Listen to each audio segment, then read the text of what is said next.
Texas Rangers Baseball, brought to you by Bud Light. Everything else is just a light.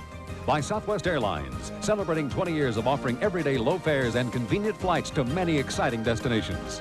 By Phillips 66 high-quality super clean gasolines, keeping your car's fuel injectors and intake valves clean for smooth driving performance.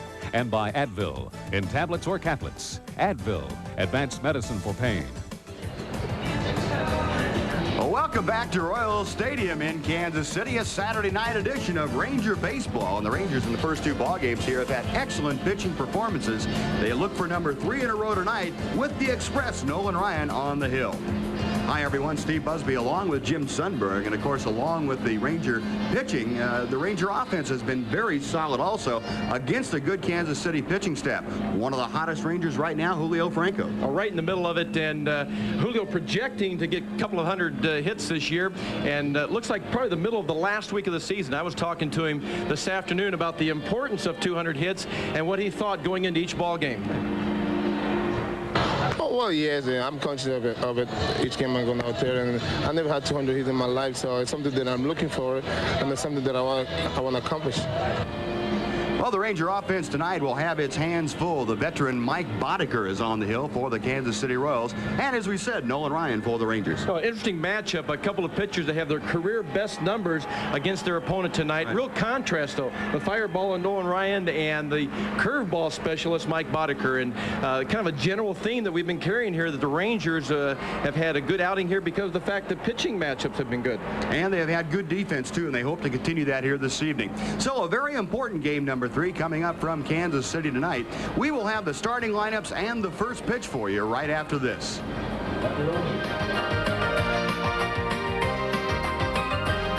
Fountains, Kansas City's Royal Stadium, and game number 3 coming up. The Rangers looking for 3 in a row over Kansas City. Bobby Valentine's lineup for the Texas Rangers, brought to you by Southwest Airlines. Gino Petrale, the DH tonight. He will lead things off. He's followed by the second baseman, Julio Franco. Then first baseman, Rafael Palomero, and right fielder, Ruben Sierra. Hitting fifth, center fielder, Juan Gonzalez. Then left fielder, Kevin Reimer. Third baseman, Steve Buechele. The catcher, Ivan Rodriguez. And the shortstop is Mario Diaz. Defensively for the Royals, in left field, Gibson. Over in center, Jim Eisenreich. And in right field, Danny Tartable. In the infield, third to first, Seitzer, Howard, Shumpert, Cromartie. Behind the plate, Brent Mayne. And on the mound, Mike Boddicker. Boddicker 10-8 on the season. ERA at 3.76, making his 23rd start of the year. Giving up a hit per inning, walked about 1 every 3 innings, but that control much better. He normally will pitch around a lot of hitters and really has good command of the strike zone. Well, Bobby Valentine shuffling lineup just a little bit, and the first pitch at 7:05 Central Daylight Time. A strike, and Nolan Ryan, along with pitching coach Tom House, walking in from the left field bullpen. Big breaking ball from Boddicker. 1-1 to Gino Petrale, who's hitting at .238. No home runs, 13 driven in. Bobby trying to get Gino a few at-bats tonight. He has not had a lot of opportunities lately to get 3 or 4 at-bats in a ball game. A career 4-14 hitter against Boddicker. Another reason to put him in the lineup. And throwing this Ranger batting order the way it is, 2 through 7, the leadoff hitter becomes an issue or a place that's not really important. But Gino, with his numbers against Boddicker, give it a little more strength tonight. 1 ball, 2 strikes the count, and Boddicker back to home plate. Slow breaking ball. Petrale gone. And the first strikeout for Mike Boddicker.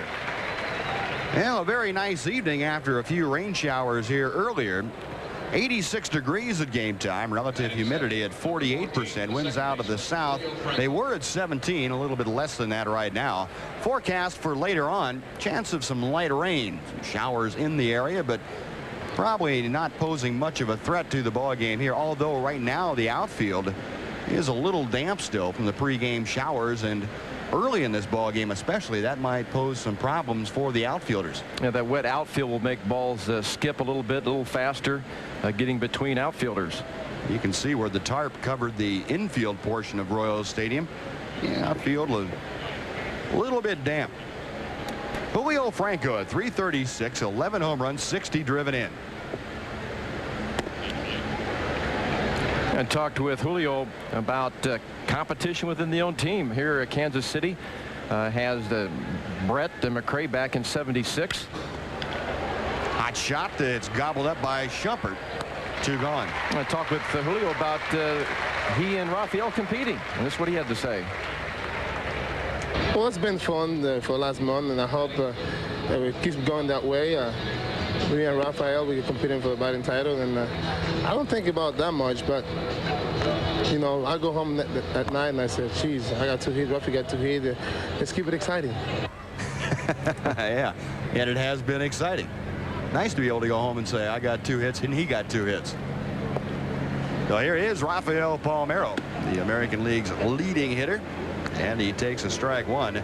There are your leaders in the American League. Julio now 1/10 of a percentage point behind Wade Boggs. He's fallen all the way down to 3rd spot. Then Kirby Puckett, Paul Molitor both at 331, and Danny Tartabull of Kansas City still in the top 10. Shot to deep right field from Palmeiro. Tartabull back at the wall. It's off the wall, and Palmeiro, who had a couple of extra base hits in last night's ball game, begins things here in the first with 2 outs. Another double, his 36th of the year, and that gives him the league lead in 2 base hits. Well, Rafael's been seeing a lot of off-speed pitches, very slow pitches, and beginning to make the adjustment. That was an off-speed pitch that really nice hand action, hand-eye coordination, and off the bottom of the wall. Very nicely played by Tartabull.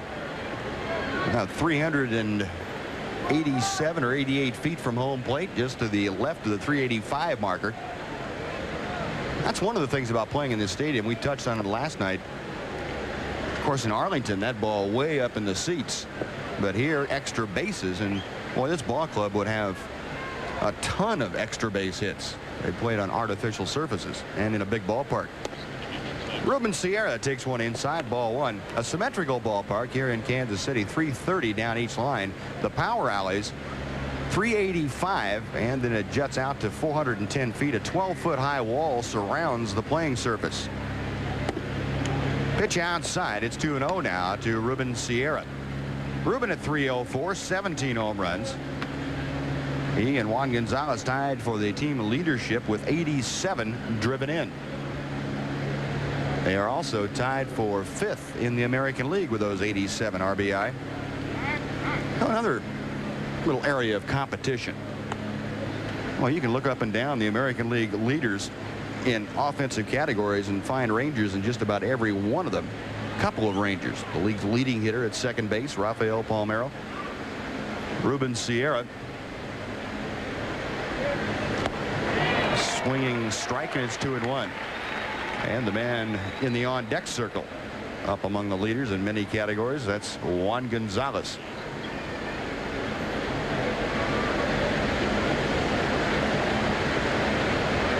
Two balls, 1 strike the count. 2 outs. Palmeiro at 2nd base.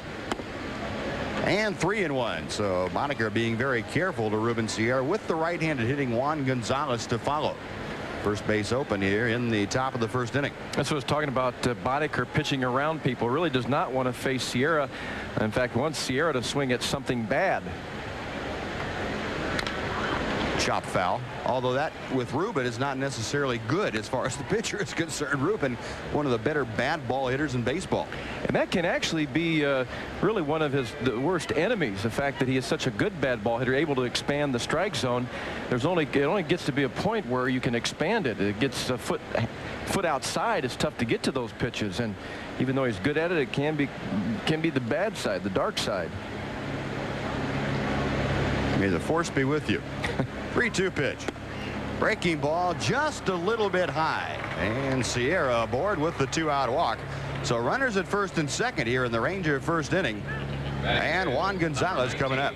And Boddicker upset by the pitch. He, like a surgeon, works with precision on the corners and really went for the backdoor breaking pitch and just missed, according to Jim Evans, home plate umpire.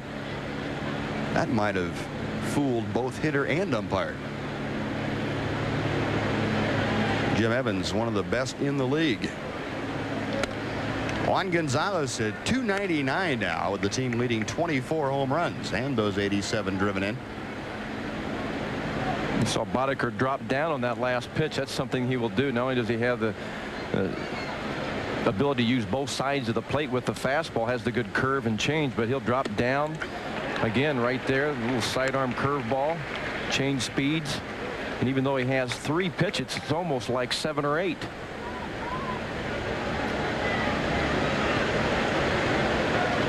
Boddicker staring into Brent Mayne for the signs. 1-1 the count. The check of Palmeiro. Another sidearm breaking ball. This one hangs up and in. 2-1. Juan Gonzalez just a 1/10 of a percentage point behind Rafael Palmeiro in the slugging percentage race. Palmeiro at 547. That will be up a little bit after the double.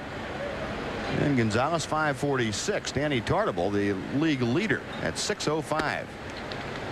Inside again, 3-1. So the advantage now really in Juan Gonzalez's favor. Gonzalez, the number 5 hitter, to be followed by maybe the hottest hitter run production wise on the Ranger club, Kevin Reimer. And even percentage wise, Boddicker probably thinking of going after Gonzalez. He is a type of pitcher that will not give in even in this situation with 2 outs and runners at first and second. He's going to try to make a good pitch. The 3-1 offering. A straight changeup swung on a miss. And just will not give in. And he's the ideal type of pitcher if you think about keeping the hitters off stride, out of balance. He works strictly with that theory. So with the full count and 2 outs, both Palmeiro and Sierra will be off with this next Boddicker pitch. There they go, and the slow breaking ball is pulled foul. Well, this is the one kind of pitcher, Mike Boddicker, that he and types like him would give the Rangers the most problems this year. Has the ability to work the fastball inside, but has command of several varieties of slow breaking ball and off-speed pitch. Again, the runners on the move. Gonzalez, a towering drive to left, but hooking and going foul. Way back and almost up to the concourse level here in Royal Stadium. Oh, my heavens. You think right offhand this might be a mistake. He threw the ball inside, and there's nothing you can do with that pitch other than to hit it foul. And foul by about, what, 50 feet? I don't know. It was going so hard and high, but when it went by the foul pole, I don't have any idea. Again, the 3-2 pitch, and again foul down the third base side. Well, Juan Gonzalez hanging tough. Boddicker throwing everything up there that he has. And Boddicker, a lifetime 14-4 with an ERA of 2.82 against the Rangers in 24 games. That covers almost 10 years. And a lot of that success of late really has to do with what you were talking about, the ability to use the fastball in, and then all kinds of different slow off-speed pitches. Runners again on the move. Hit off the end of the bat right to second baseman Terry Shumpert, who goes to one knee for the catch and the out. So the side retired. The Rangers get a hit and a walk. Strand 2 in the first and do not score. After a half inning of play, Texas nothing. Kansas City coming up. Failed to score in the top of the first. Now here's the Kansas City order that will face Nolan Ryan tonight. Kirk Gibson, the left fielder, starts things off. Then it's third baseman Kevin Seitzer. The DH is George Brett. Cleanup hitter right fielder Danny Tartable. Then it's first baseman Warren Cromartie. The center fielder Jim Eisenreich. Brent Mayne doing the catching chores. David Howard the shortstop, and the number 9 hitter second baseman Terry Shumpert. For the Rangers, starting in the outfield, Reimer, Gonzalez, Sierra. Third to first in the infield, Buechele, Diaz, Franco, Palmeiro. Behind the plate, Ivan Rodriguez, and on the mound, Nolan Ryan. Nolan looking for his 9th victory of the year against 5 defeats. ERA in the mid-2s, making his 20th start. Missed about 6 or 7 because of injuries. And outstanding numbers all the way across the board. 58 less hits than innings pitched. Strikeouts, the best ratio in the major leagues. Kirk Gibson to lead things off, and the fastball down low from Nolan Ryan. Gibson hitting at 240. 15 home runs, 48 driven in. And Hal McRae, the Royals manager tonight, has changed things around significantly in his batting order. He has a lot of veteran ball players, the ones that are available to him in the lineup. Along with Gibson, he put Kevin Seitzer back in the lineup at third base. He has Warren Cromartie playing first, Jim Eisenreich in center field. So He's trying to get some guys in there that have had some at-bats against Ryan. And try to get those left-handed bats there. And also Mac was saying that they've had a long stretch here. Not many off days. Had a lot of day games, a double hitter, and has been wanting to give some guys a day off. His son Brian McRae, he'll be back in tomorrow. 1 ball, 2 strikes to count. Gibson leading things off.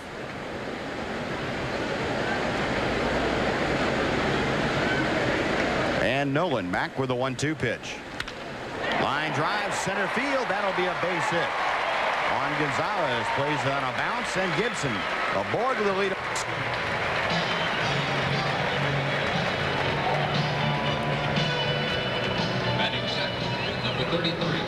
So that removes the suspense that folks in the stands might have felt as far as the possibility of a no-hitter.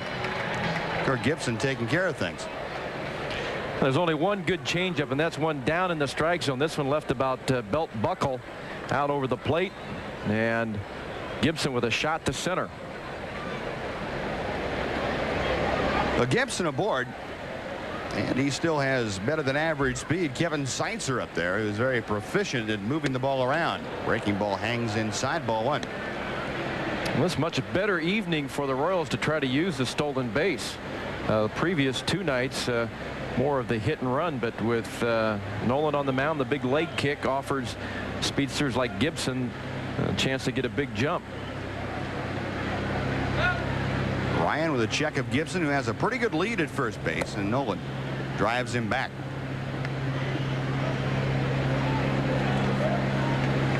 Rafael Palmeiro holding Gibson on.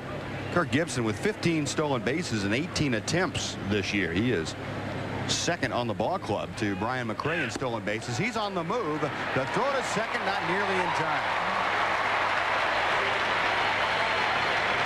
Pudge Rodriguez, even with his arm, had no chance to throw out Kirk Gibson. Gibby had about a 4-step, look at this, 1, 2, 3-step, 4-step lead before Nolan even got rid of the ball. And Pudge might as well just stick it in his back pocket. Still made it close. Gibson with his 16th stolen base. And the Royals now with 91 on the year as a team. 2 balls, no strikes to count to Kevin Seitzer. And Seitzer, that number 2 slot, now has the job of trying to advance Gibson any way he possibly can. He doesn't get it done with that ground ball to Mario Diaz. He's off the bat. Seitzer a little bit out in front of that Ryan offering and hit a slow roller out to Mario Diaz. Gibson has to stay at second, and 1 gone for George Brett. This has been a nice play by Ryan. I think Ryan took just a little bit off that fastball that made him pull it. And if you're leading off at second base, any ball hit to your right, you hold up. You only go when it's to your left. You see Gibson, ball hit to his right. He heads back to the base, and Diaz up with the first out here in the bottom of the first. Now George Brett stands in, hitting at .260. 7 home runs, 46 driven in. George Brett, even though a limited playing time, towering fly ball to right center field, but over there Juan Gonzalez. He makes the catch. Gibson tags at second. He will advance 90 feet as the throw comes in to Julio Franco. I was going to say, even with Brett limited in his playing time, still with 32 doubles, and that's good for 7th in the league. So that's the kind of hitting that you enjoy in this ballpark. A lot of extra base hits. A 2 gone now, and Danny Tartabull standing in.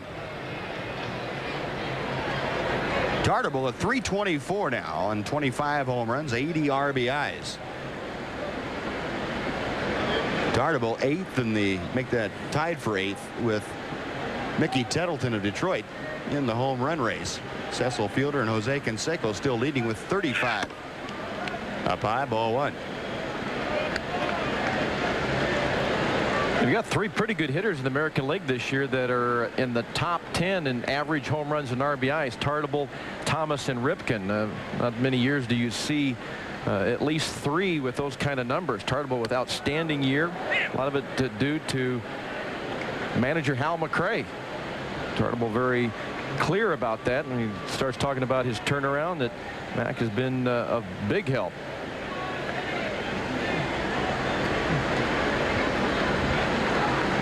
So Danny Tartabull ahead in the count to Nolan Ryan. 2 balls and no strikes.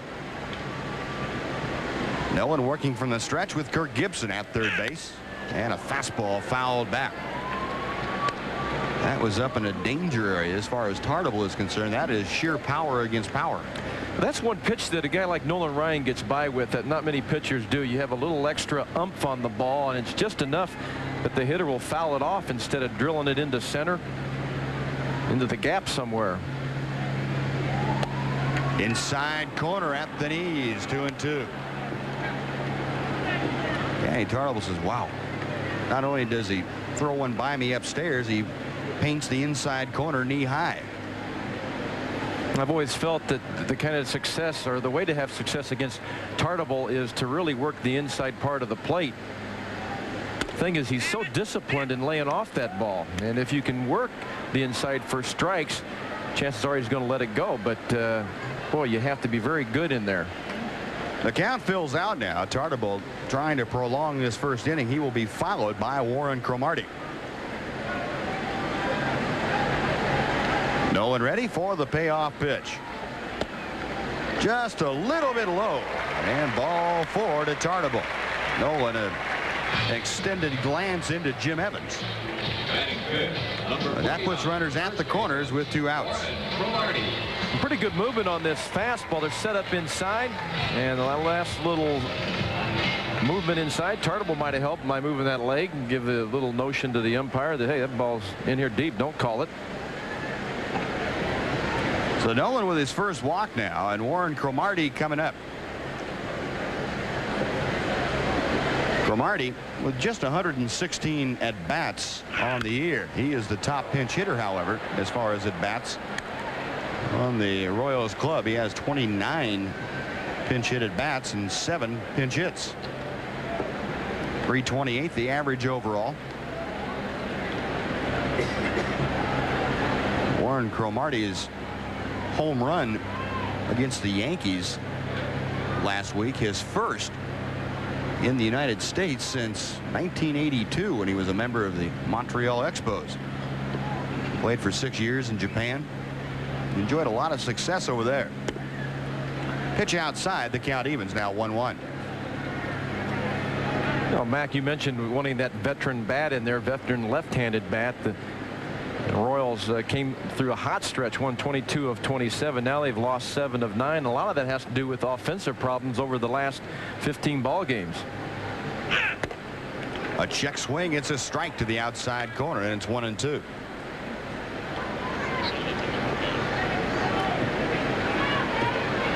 I don't think there's many Japanese guys that can throw the ball that hard. I'll guarantee you there are no 44-year-old Japanese that can throw that hard. There are no other 44-year-old Americans that can throw that ball that hard.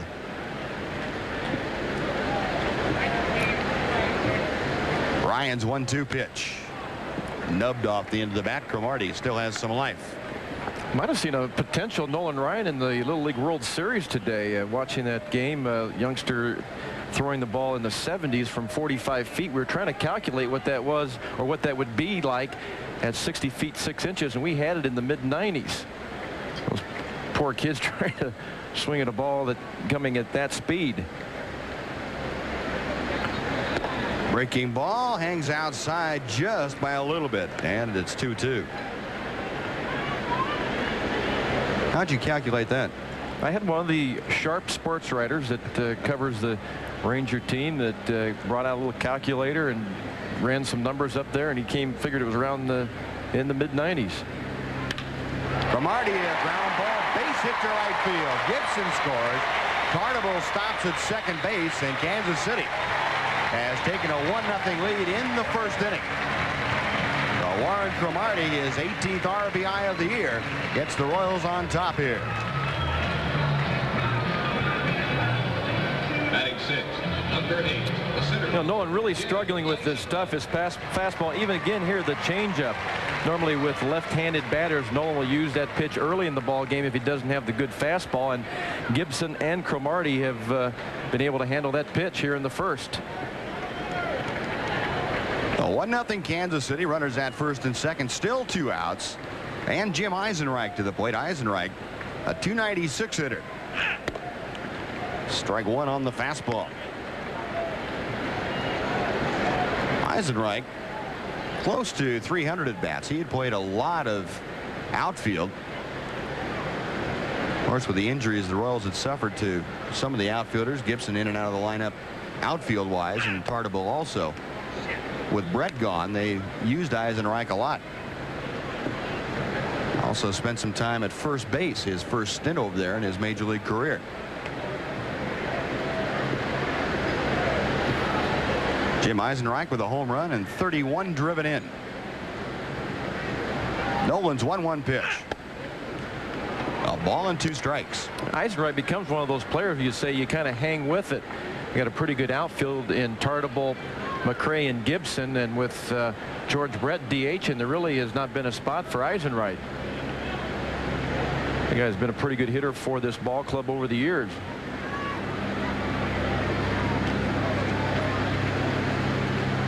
Now Nolan okays the sign from Pudge Rodriguez, and the 1-2 delivery.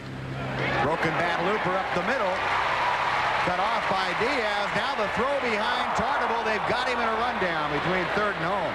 Buechele tags him out, and the Rangers avoid further damage. Although Eisenreich does get credit for a base hit, Danny Tartabull, rounding third, is caught too far off the bag. So the inning concluded 1 run for Kansas City on 3 base hits and 2 left. 1 complete in the books. 1-0 Royals. Royals up 1-0, and it's time for our Goodies home run jackpot inning. Our jackpot up to $1,700. Here is Kevin Reimer will be hitting for Josie Outs, or Oots of Arlington, O-U-Z-T-S. Well, the Rangers find themselves trailing by a 1-0 count in the top of the second inning. Kevin Reimer up there at .269, and first ball swinging. Fouls one off on the third base side about halfway back in the lower stands. Strike 1. Reimer 13 home runs, 54 driven in. And he has driven in 24 of those 54 in the month of August. Boddicker with the off-speed breaking ball evens the count now, 1-1. No, it'll be Reimer, Buechele, and Rodriguez to face Boddicker in the Rangers' second inning. Slow breaking ball chopped to second, and Shumpert has an easy play. 1 gone. And with 1 out here in the top of the second, and Steve Buechele coming to play, he'll be hitting for Mary T. Lopez of Red Oak, Texas. Steve Buechele.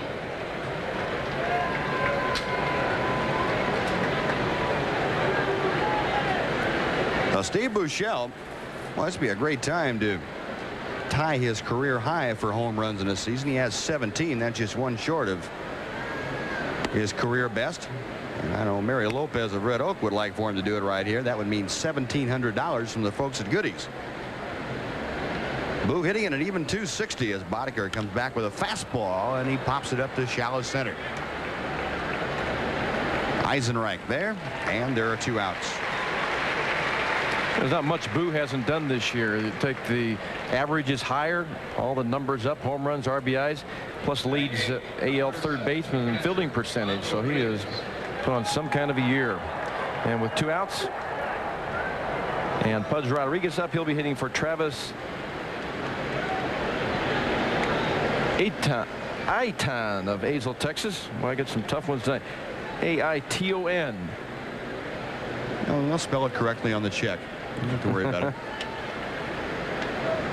it. Slow breaking ball to Rodriguez, strike 1. If you'd like to know how to enter our Goodies home run jackpot inning, just send your name, address, and phone number to Goodies $10,000 home run jackpot, KTVT. Post Office Box 1751, Fort Worth, Texas 76113. Pudge Rodriguez with a double last night snapped an 0 for 20 streak. You've seen his batting average drop down to 273.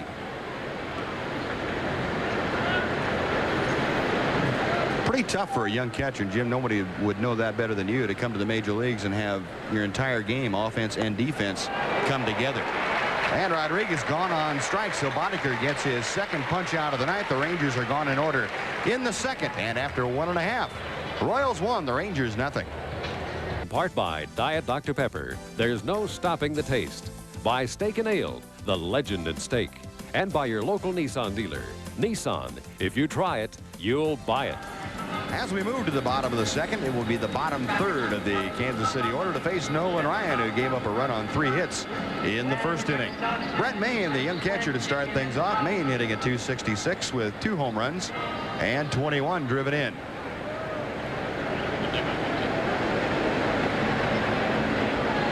Ryan's first pitch of inning number 2 is a high fastball, 1-0.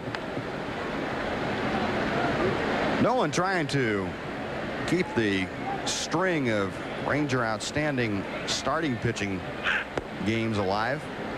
Well, Jose Guzman here on Thursday night and Brian Bohannon last night have been outstanding. Brian, of course, with just the 6th Ranger complete game of the year. Nolan has 2 of them. Jose Guzman has 2 of them. Good low fastball, strike 2. In different ways you can look at a pitcher's performance. Sometimes you can look at stats, but if you look at Bohannon's performance last night, there was not many balls hit hard, and the balls that were hit for base hits, a lot of them were flared to the right, to the opposite side of the field. Breaking ball hangs a little bit high, and it's 2-2. No one has yet to gain command of that curveball. Yeah, at this point, just really struggling, it seems, with all of his pitches. Looks like he's getting good velocity on his fastball, just has not been able to really locate. And strike 3. Maine loses the bat and the battle. Bat goes into the on-deck circle, so Brent Maine becomes Nolan Ryan's first strikeout victim. And now David Howard coming up. So one advantage that Ryan has with his fastball is the fact that in order to catch up to the fastball, you have to start early. You have to start your swing, and once it is out of the strike zone, you really don't have a chance to hold up. You start swinging a good Ryan fastball up there around letter high, and you're going to have a real short evening. Real short. Real short. You're not going to have to worry about running the bases. David Howard, the switch hitting shortstop, takes down low, ball 1. You know, you can't use a lighter bat. You can't choke up. You just can never hit that thing up there. Howard hitting at 231 overall with a home run, 16 driven in, and the pitch down low, 2-0. Now, what I mentioned last inning about Pudge Rodriguez, about trying to get to the big leagues, worry about calling a game, catching unfamiliar pitchers, and become a good offensive player too. That's got to be a tough assignment, as tough as anything could possibly be, because I think catching is the most demanding position to play on a daily basis. It really is. For me, defensively, that was the easiest part. I could do that naturally, not really have to think much about it. It was working with the pitchers, learning the hitters, learning to do those types of things, trying to hit also. I mean you've got to be able to hit a little bit just to stay up there in the big leagues. Into the 200s a little. with the emphasis on little, right? With a little, especially if you can catch like that youngster can. But far more developed at the age of 19 than I was. I don't think I reached the kind of skills he has until I was about 24. That pitch fouled back, still 2-2 to Howard. Although I could throw hard, I really was not as accurate at 19 as he is.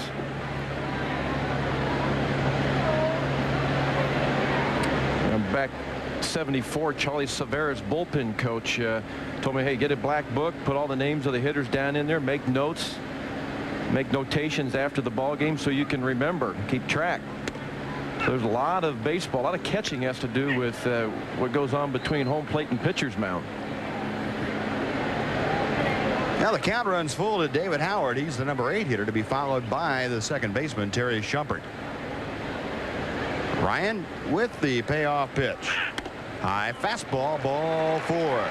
Second walk of the game by Nolan Ryan. David Howard with good speed aboard now. And Terry Shumpert coming up. The second baseman, Terry Shumpert. And with one out, Phil Crow would like Us to remind you that this copyrighted broadcast is presented by authority of the Texas Rangers. Any use of the pictures and accounts without the written consent of the Rangers and Gaylord Broadcasting is prohibited.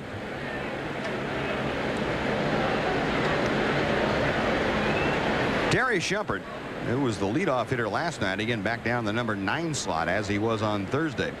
Shumpert, a .227 hitter, 4 home runs and 29 driven in. There goes Howard. Pitch is inside. Rodriguez didn't even worry about it. Oh, forget it. It took me about 3 years to not throw a ball. Here he's just in a couple of months and already has learned that when a hitter gets a big jump, just put it in your back pocket.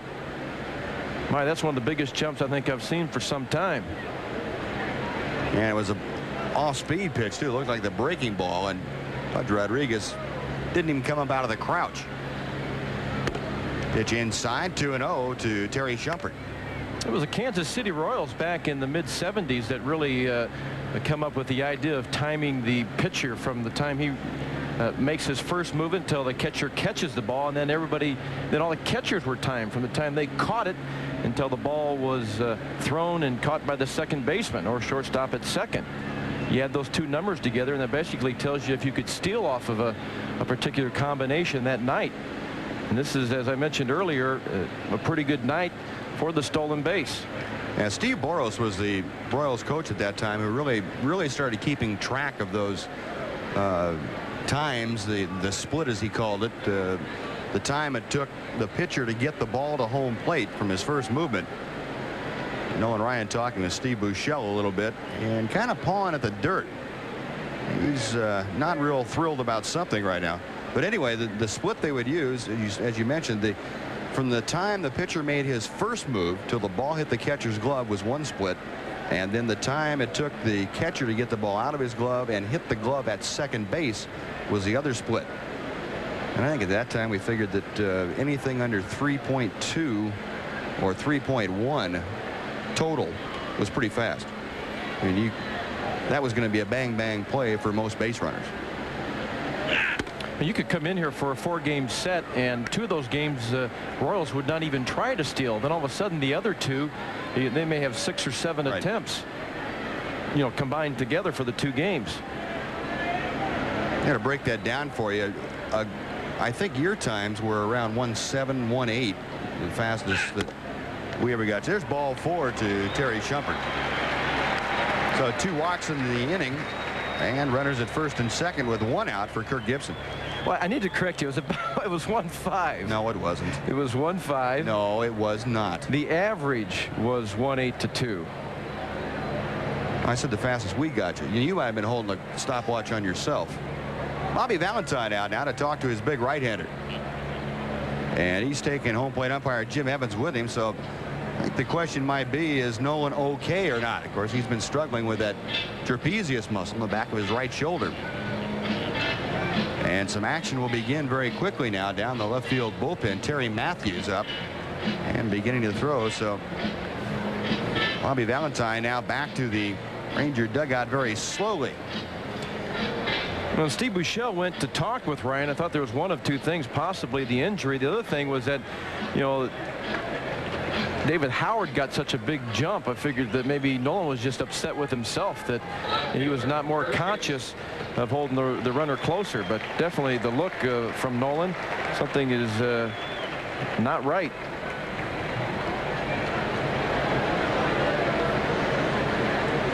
So Nolan now with back-to-back walks back to the top of the Royals order. Kirk Gibson had a base hit to center field to begin things in this ball game for Kansas City and came around to score the only Royals run.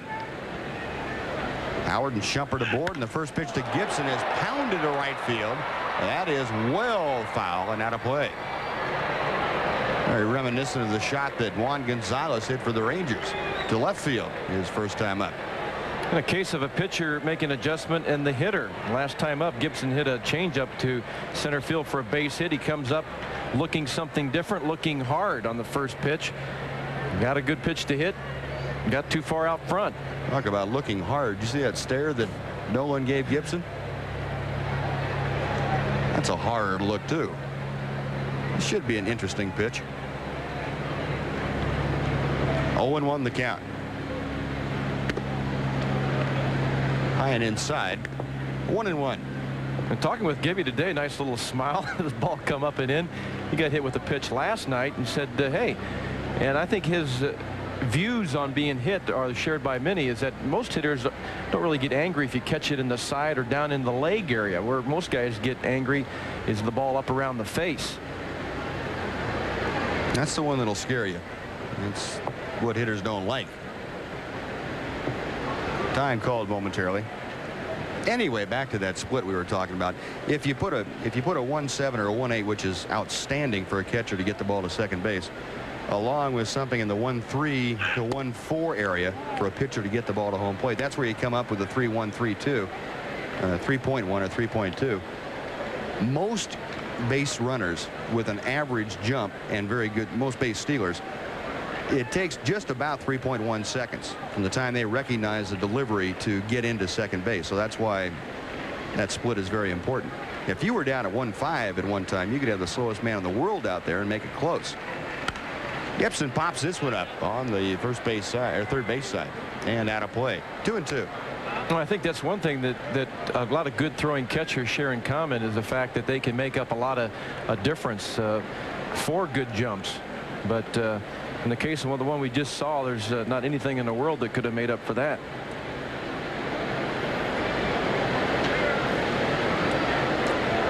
So Nolan Ryan here looking for the round ball at somebody on the infield. See if we can turn that double play and get out of this inning.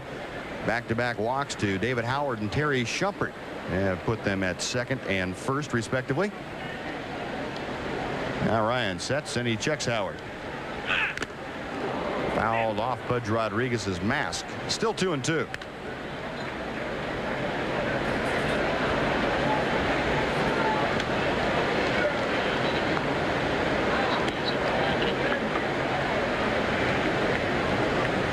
And more action beginning in the Ranger bullpen. Mike Jeffcoat joins Terry Matthews.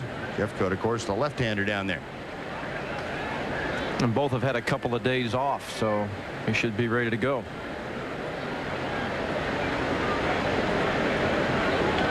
Rodriguez going through the series of signs. Now Nolan has the one he wants. Breaking ball, check swing, and no swing, says Dale Scott down at third. So the count runs full.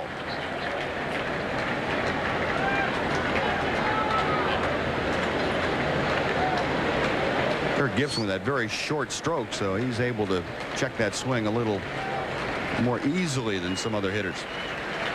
Full count and 1 out. Royals with very good speed on the bases. We'll see if Hal McRae turns them loose here with Gibson at the plate. Howard and Shumpert. Kirk Gibson with 69 strikeouts in 367 at bats. I figure with a strikeout pitcher like Ryan that you would not run him, but McRae has been very aggressive. They're not going, and the pitch is grounded towards second. Franco has it go off his glove and has no play. That's going to be scored a base hit for Kirk Gibson. And really an AstroTurf hit. Basically playing about the same distance as he does on grass, and a ball hit very hard, and because of the turf, very quickly, and Franco could not come up with it. Got there, it looked like in the palm of his hand, but fortunately kept it close enough to keep the runners from scoring. I would imagine Julio a little disappointed himself that he was not able to come up with that ball, because they might have been able to turn two as sharply as that ball was hit, even with Gibson's speed. Well, if they'd have turned two on that, they would have definitely been one for the books that you could instruct youngsters on, because it would have been a dandy. So the base is full now. Still just 1 out. Kevin Seitzer to the plate. Seitzer grounded out to short. Back in the first inning. And ball 1 is inside. Seitzer hitting at .261.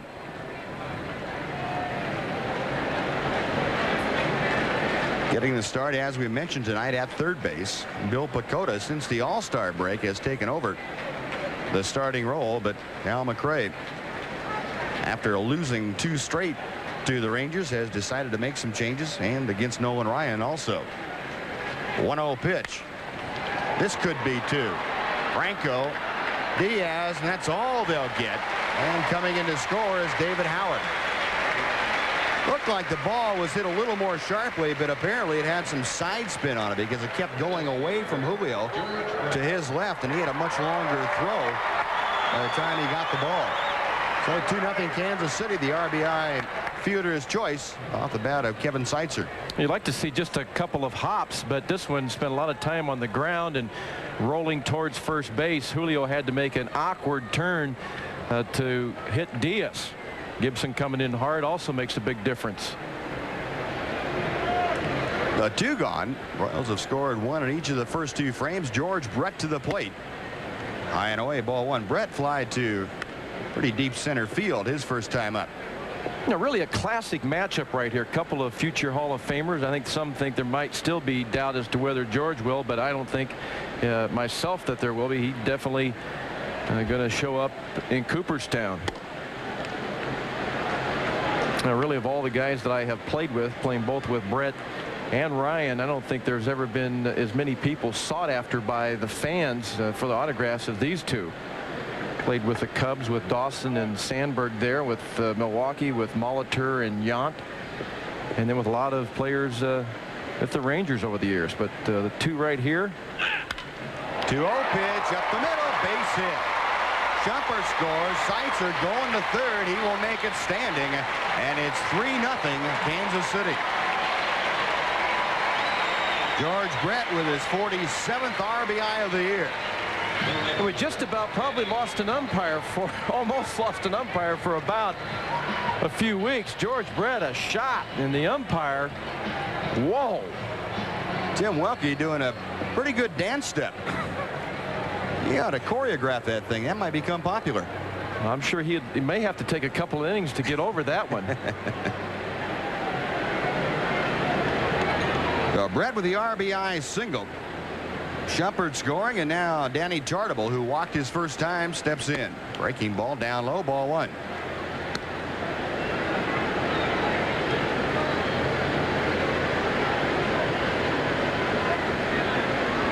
Tartable at 324. Runners at the corners and 2 gone. High and tight, back bend out of the way for Tartable. Nolan just not very sharp tonight. He has not had his good command of really any of his pitches. Been fairly inconsistent with the fastball. On the breaking ball, I think he's only thrown 1 for a strike. Line drive, base hit left field. Seitzer scores. Brett to second. He will stop there. It is 4-0 Kansas City. I've got a feeling that might do it for Nolan.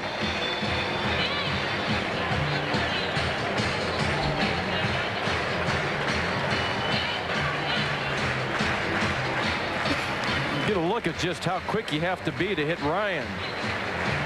And Ryan not with his best stuff. The last 2 hitters pulling the ball very hard. That's an indication where your pitcher may not have his good fastball. Bobby Valentine to the mound, and that will be it. That'll do it for Nolan. The left-hander Mike Jeffcoat coming on with Cromartie and Eisenreich and Maine coming up next. So Nolan will leave down 4-0 with 2 aboard and 2 outs in the second. And as a pitching change is being made, we'll take a timeout on the Ranger Baseball Network. 2/3 is out, and on for the Texas Rangers will be Mike Jeffcoat. And the Coder 5-3 on the season, ERA in the mid-3s, and really has had a tough time over the last 17 games. That ERA has been lifted from a ERA around 3 to its present state, making his 58th appearance of the year. So Mike Jeffcoat on, Nolan Ryan to the bench. He has been charged with 4 runs, and the 2 runners aboard are his responsibility. Now it's left-hander against left-hander. Warren Cromartie, who had an RBI single in the first, takes a fastball for ball 1.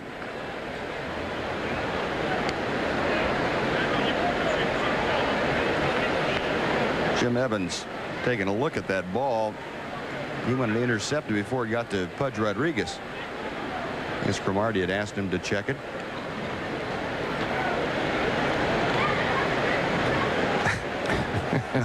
That's all the more I'll say. Ground ball slowly hit towards short. Charged by Diaz. Off balance throw, and the side retired. So Mike Jeffcoat gets a left-hander Cromartie, but the Royals come up with 3 more runs. They had 3 hits, and they strand 2. We'll go to the third. Rangers have some catching up to do. They trail 4-0. Yeah, there's a young baseball fan getting pretty good indoctrination out here, and I'd like to pass along our thanks to the 13 stations that have joined us tonight on the Rangers TV network. Of course, anchored by our flagship station, KTVT in Fort Worth, Dallas.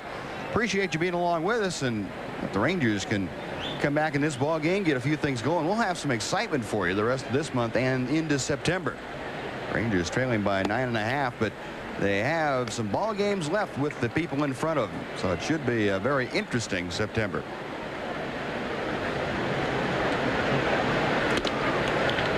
Mario Diaz starting things off, and a ball and a strike for Mike Boddicker. Diaz getting the start tonight at shortstop, hitting at .270, a home run and 20 driven in. He goes the opposite way, but right there is second baseman Terry Shumpert. So 1 gone, and before we go back to the top of the Ranger order, let's take 5 seconds for station identification. This is the Texas Rangers Baseball Network. You're watching KABB TV, Channel 29, Cable 11, San Antonio, Texas. And Gino Petrale, the designated hitter, he's in the #1 slot. Up there now, a strikeout victim his first time up, and a slow breaking ball is down low.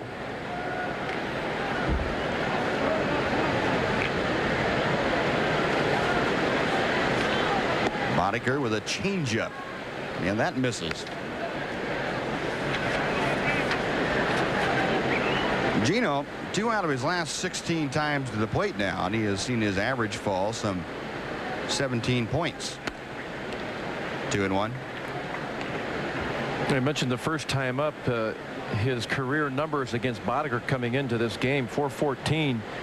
But I've got to think that the time he has had off, the inconsistent play would probably make him more vulnerable to the off-speed pitches by Boddicker.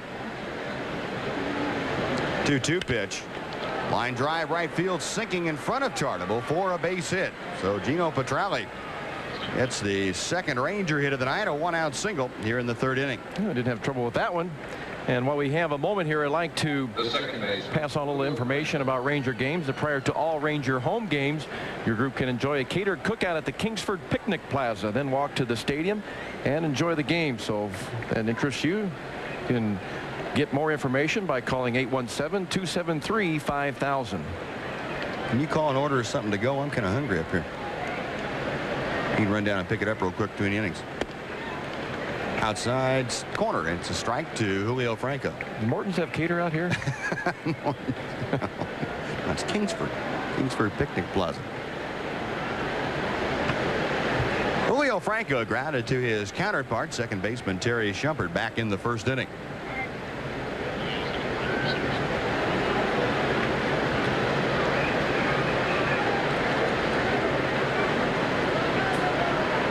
Right where he began the game as far as batting average, and takes an off-speed breaking ball inside. 1-1.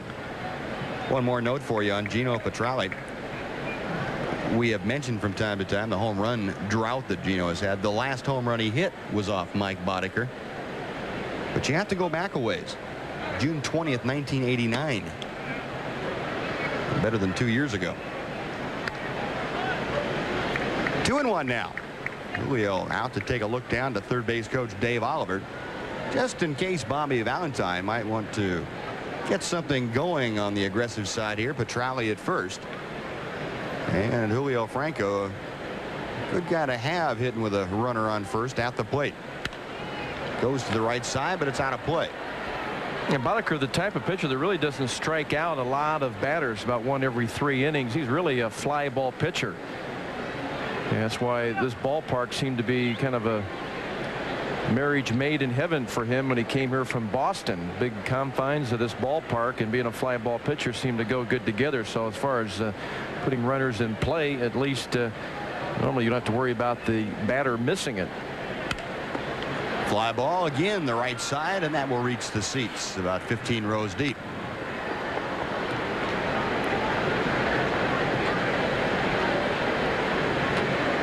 since coming back from that bruised left heel that caused him to miss 8 ball games, has hit safely in the 4 contests in which he has played.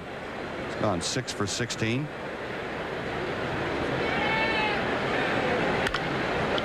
This could be 2. Howard to Shumpert, and back to Cromartie. Oh, Taylor made 6-4-3, twin killing. The Rangers are gone in the 3rd. The single by Petrali erased. No runs a hit, nobody left. 2.5 in the books. 4-0 Kansas City. Playing better without Bo Jackson. They won't have any use for him. They lost again today to Cleveland 2-1, and now trail the Minnesota Twins by 6.5 ball games. Now, Texas is the only club over the last 10 days that has not lost ground on Minnesota. Rangers passed Kansas City last night. They've tied with Seattle going into tonight. Now Seattle's gotten beat. Seattle losing to Detroit 7-2 today. There's a line drive to left field from Eisenreich, a base hit. Kevin Reimer getting the ball back in. Eisenreich, his 2nd straight hit. This one a leadoff single in the 3rd. That is hit number 7 for the Royals. So Mike Jeffcoat now will face left-handed hitting Brenton Maine.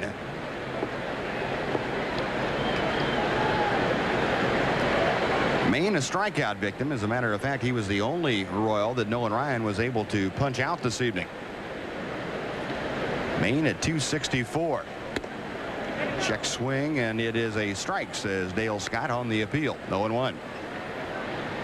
And Bobby Valentine going to Mike Jeffcoat, the fact that there are 5 left-handers in this lineup, and those who were with us last night in the telecast might recall that we talked how difficult Kansas City has had against left-handed pitching. Maine around a bunt and fouls it back to the screen. Well, Hal McRae here in the 3rd inning with that idea in mind, Jim, that Brent Maine has not seen a lot of left-handed pitchers, trying to sacrifice Eisenreich to 2nd. The one disadvantage the Rangers have in getting Mike Jeffcoat into the game, the left-hander, one of the type that has given the Royals problems, is they trail 4-0. So for that to be advantageous, the Rangers are going to have to do some offensive work here and get back in this ball game. A typical spot where you bring the left-hander in. Hopefully they can Jeffcoat can hold him for 4 or 5 innings possibly. Of course, Coder normally working no more than 3. Give your offense time to catch up, but Mike Boddicker with outstanding numbers against Texas career-wise, it's going to be a tough task for the Rangers. 1-2 the count. Jeffcoat, the check of Eisenreich, the breaking ball bends a bit outside, and the count is now even. Adrian Smokey Garrett down there at 3rd, going through the signs for the Kansas City Royals. Jim Eisenreich receiving those signs over at 1st, as did Brent Maine at the plate. 2-2 pitch. Fastball call, strike 3. Maine knew it, made a right turn. He will head back to the Royals dugout after striking out for the 2nd time tonight. Mike Jeffcoat rings up his 1st. David Howard. And with 1 out, David Howard will come up.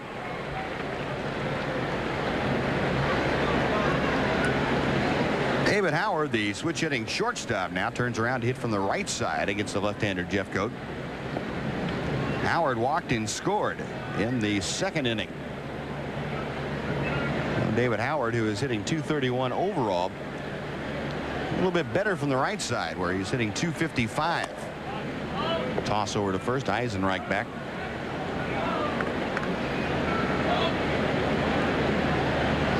Well, Hal McRae had said before the game that Kurt Stillwell was going to have a shot at starting tonight. Another one of the moves that he wanted to make to strengthen the offense, but Stillwell is re-injured himself and not available.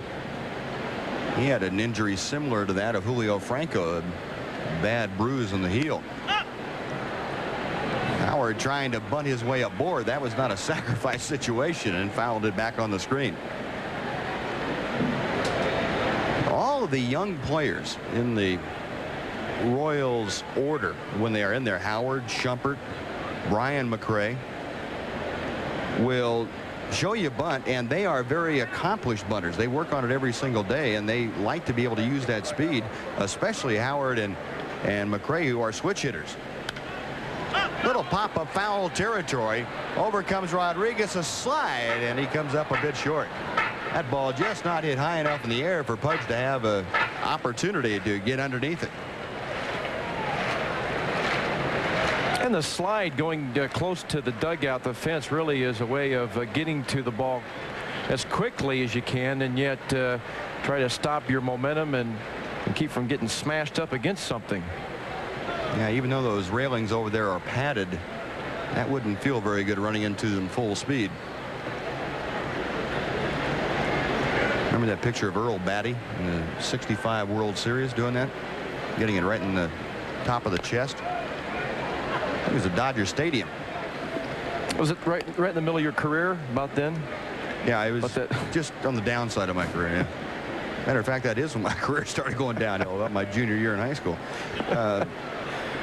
Earl Batty going for that foul ball, and I forgot who hit it, but in Dodger Stadium, the railings around the dugout were not padded, and he kind of went into a semi-slide and caught it right in the throat, one of those rails, and that's when they started putting padding on there. Fortunately, he escaped serious injury. 0-2 pitch. Down low, a ball and 2 strikes now to David Howard.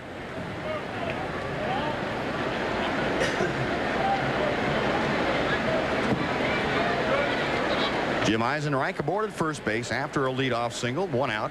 Brent Mayne caught looking at a called third strike. Now Jeffcoat ready for the 1-2 pitch. Snap through to first and not in time. Pudge Rodriguez with a good pitch to work with. Pitch out away and had a clear shot at first. Jim Eisenreich just barely getting back. A very quick release, 1 step and a shot, and when you're working with a left-handed first baseman, really the best possible solution to have.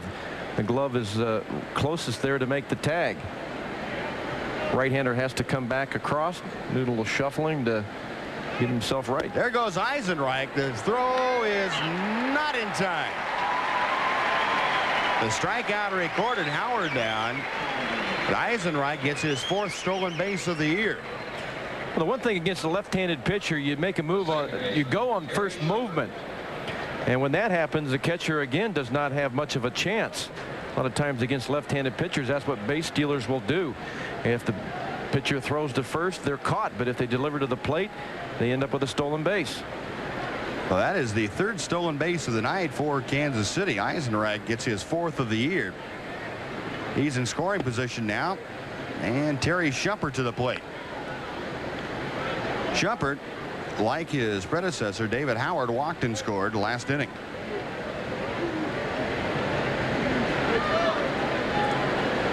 Nothing Kansas City as we play in the bottom of the 3rd. Mike Jeffcoat on in relief of Nolan Ryan, who struggled through an inning and 2/3, struggled with his control. Gave up 4 runs on 6 hits, 3 walks, but that's as tough a struggle as I've seen Nolan have for a while. He just did not have good command of any of his pitches tonight. Strike on the inside corner, 0-2.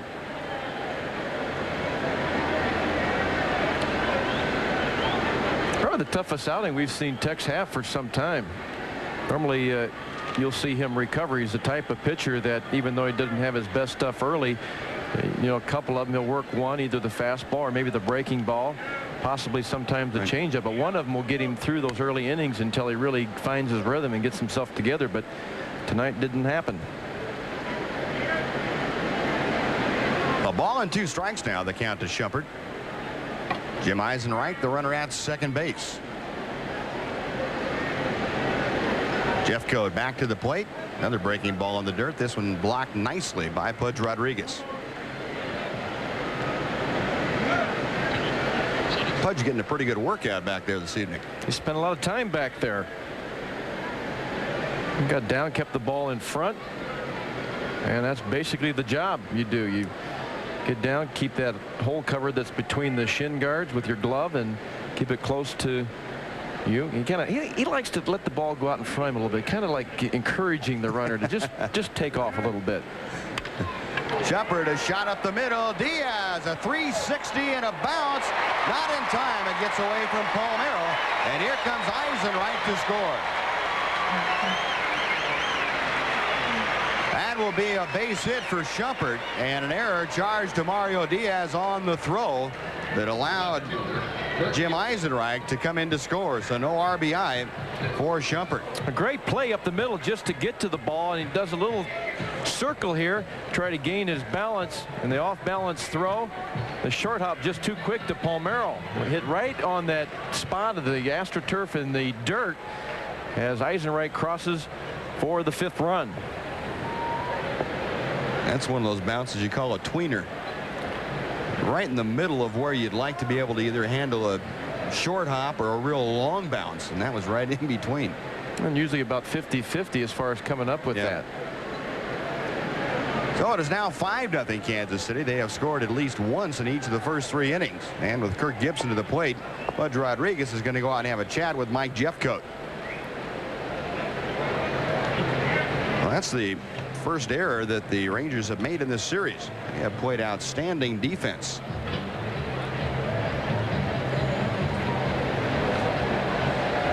Kirk Gibson tonight is 2 out of 2. He is singled to center and had an infield single. He's also scored a run and stolen a base.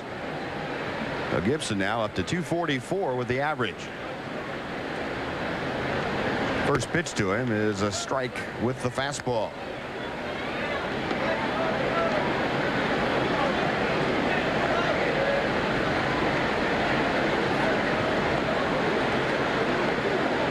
Kirk Gibson, the former All-American wide receiver at Michigan State, plays baseball with a football mentality. Very aggressive, very emotional. Now, I'm not being demeaning to him, believe me. Kirk, if you hear this later on, I am not being demeaning to you. No, he would appreciate that. He's intense. He is intense. Not many players over the years probably as hard on themselves as Kirk has been. A ball and 2 strikes. And a lot of people have said his baseball career has suffered at times because of his intensity, his desire to play through a lot of injuries, and thereby making the injuries, once he had to stay out, much more difficult to rehabilitate. He missed a lot of time for a couple of years with the Tigers and Dodgers. Another breaking ball. That's outside. The check swing. And Dale Scott said no swing, so it's 2-2. Well, you think of home runs in the World Series, you go back to 75 with Carlton Fisk against the Reds, and most recently Kurt's dramatic home run in '88 against the Oakland A's, Dennis Eckersley. Yep. Limping around the bases. Yeah. Now Jeffcoat, the 2-2 pitch. Shumpert on the move. It's a call, strike 3. No, don't worry about the play at second. The inning is over. Bud Rodriguez, though, had a chance to shoot down his first man with a legitimate opportunity. But Jeffcoat gets the strikeout, ends up striking out the side. The Royals, however, come up with a run on 2 hits. There was 1 error. And we'll go to the 4th inning. It's now 5-0 at Royals. Southwest Airlines American League scoreboard. These are all finals for you. Detroit 7-2 over Seattle. And Cleveland 2-1 over Chicago. It was the Yankees nipping Toronto 6-5. They're in the 7th inning in Baltimore, and Baltimore has a 2-0 lead over Minnesota. One more final for you. Milwaukee shutting out Oakland 7-0. Boston playing at California, and they will be underway in about 45 minutes. So, boy, the East really beating up on the West today.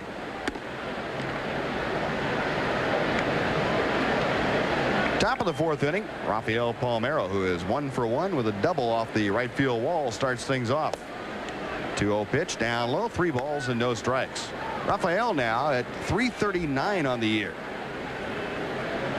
And projecting to get his 200th hit 25 games from now. That actually, if his rate still stays the way it is right now, that puts him the first game of the Minnesota, Seattle, Oakland road trip. So we'll have to try to talk him into doing it a day earlier. That leaves about 2.5 weeks, or actually 2 weeks and 2 games left in the season to collect his 200. That ball hit well to deep right center field. Eisenreich back to the track at the wall and picks it off the padding. Jim Eisenreich, an outstanding play about 405 feet from home plate. And he robs Palmeiro of at least 2 bases. There's the advantage that the Royals have in the outfield. A lot of good outfielders, good speed. Eisenreich actually uses his cleat to stay and climb that wall. Up there, probably about 8-9 feet. And what a nice play. Well, this kind of reminds you of some of the defense the Rangers threw at the Royals last night in that 6-1 Ranger victory. Mike Boddicker being very well supported tonight, and he throws a strike to the outside corner with Ruben Sierra at the plate. Sierra walked in the first inning. Fastball off the inside corner. It's 1-1.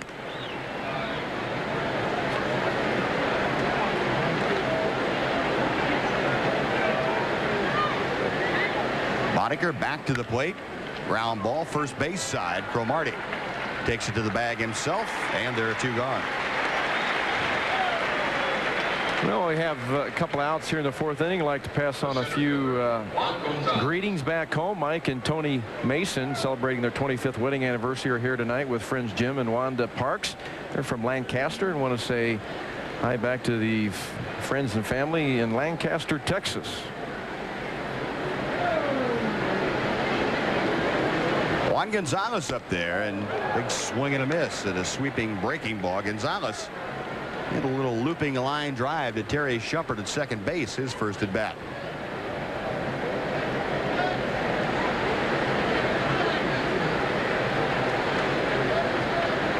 Boddicker, another off-speed breaking ball. Also like to pass on, I guess you say, a bunch of hellos to back home from the Texas Rangers Women's Club. 29 of them have made the trip up here today to catch tonight's game and tomorrow afternoon. So they have been very loyal and faithful to the Texas Rangers over the years. Done quite a few things that have been very special. Children's homes, senior citizen organizations, and just a number of different types of activities. Sidearm breaking ball. It misses, and it's 2-2. Great organization, Rangers Women's Club, and they do a lot of good work. And they're probably the best group of fans to follow the Rangers throughout the years that I've encountered. Chopper foul outside third. Nice play by Dave Oliver. That a boy. Ollie's always had those good hands. Having a little trouble with his back lately, and he didn't have any problem with that. Fortunately, the bounce came about waist high. He didn't have to bend over. Don't bend your back now. That's it. No, that's fine. Once you have the good hands, you never lose them. No. Again, the 2-2 pitch. Now low, and the count runs full to Juan Gonzalez.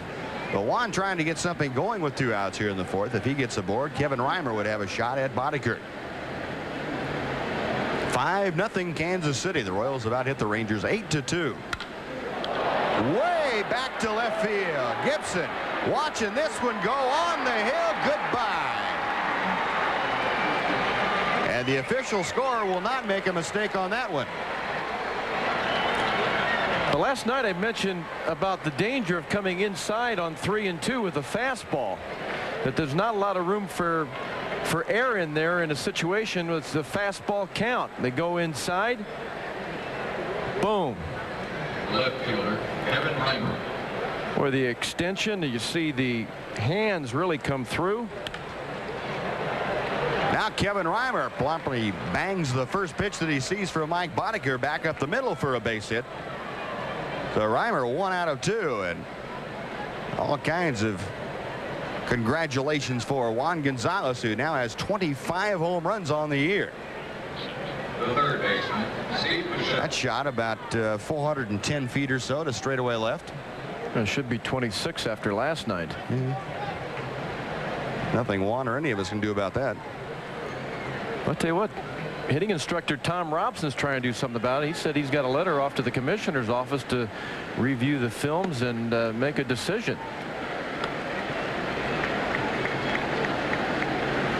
He was pretty upset about it. Yeah. You know, those coaches get right into it with their players. There's Tommy. Pitch to Buechele, off speed, swung on a miss, and it's 0-2. Boo flied to center field in the 2nd inning. So the Rangers on the board, 5-1 now. Kansas City leading. Kevin Reimer at first. Steve Buechele at the plate. Boo hitting at .259. Almost a submarine breaking ball outside. It's 1-2.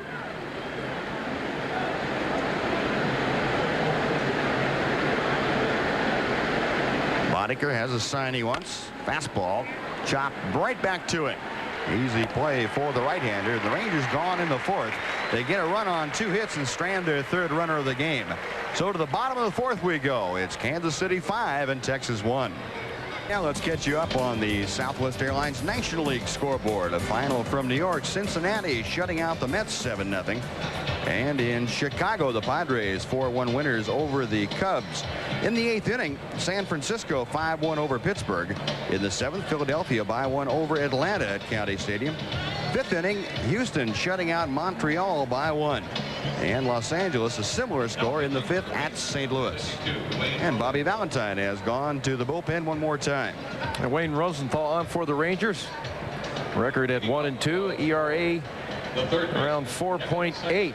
Just one under that, making his 22nd appearance. Kind of the abused member of the bullpen, guy that has really been overworked during the time where the starters have struggled. He has worked an incredible amount of innings over the last 12 days. The Rosenthal on here in the 4th inning. Kevin Seitzer to start things off. Seitzer 0 for 2, but he has an RBI on a fielder's choice and takes up high, ball 1.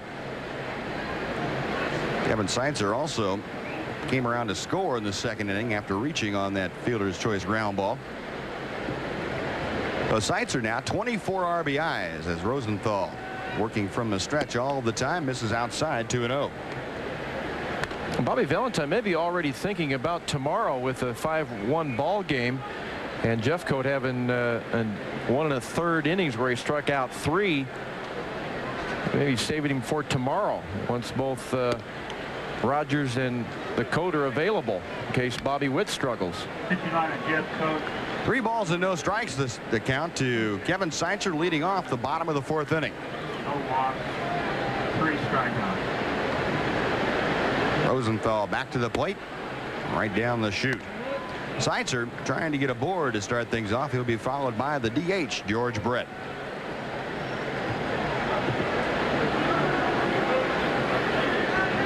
Rosenthal's 3-1 pitch. Popped up, foul territory, first base side. That will be over the Royals dugout about 5 rows deep. So the count runs full. Kevin Seitzer making just his 2nd start in the month of August. It's only his 7th start since the change on the left side of the infield. That came back on July 6th right after the All-Star break. Payoff pitch from Rosenthal. Sliced down the right field line. Long run for Ruben Sierra, and he makes the catch in foul territory. That long glove that Ruben uses, and he used every bit of the leather to corral that slicing fly ball from Seitzer. I really had him played well to the right side, and Sierra with an outstanding jump right when it in that area where it begins to get difficult. Little Baskin Robbins. I'll take a dip, a scoop, a snook cone. The 1 gone. Nice running catch by Ruben, and George Brett to the plate, who's 1 out of 2 with an RBI. First ball swinging, hits a towering fly ball to pretty deep left field, but Reimer has room in front of the bullpen. 2 gone.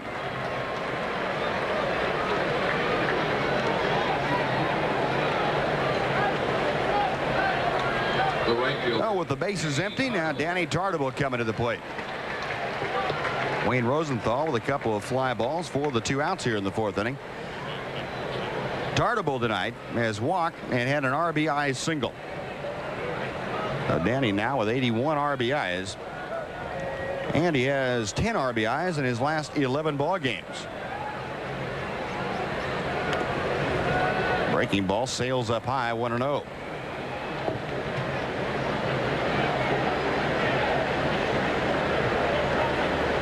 Denny, much like Buechele in their free agent year, and both putting up good numbers. Nothing like the incentive of the free agent season.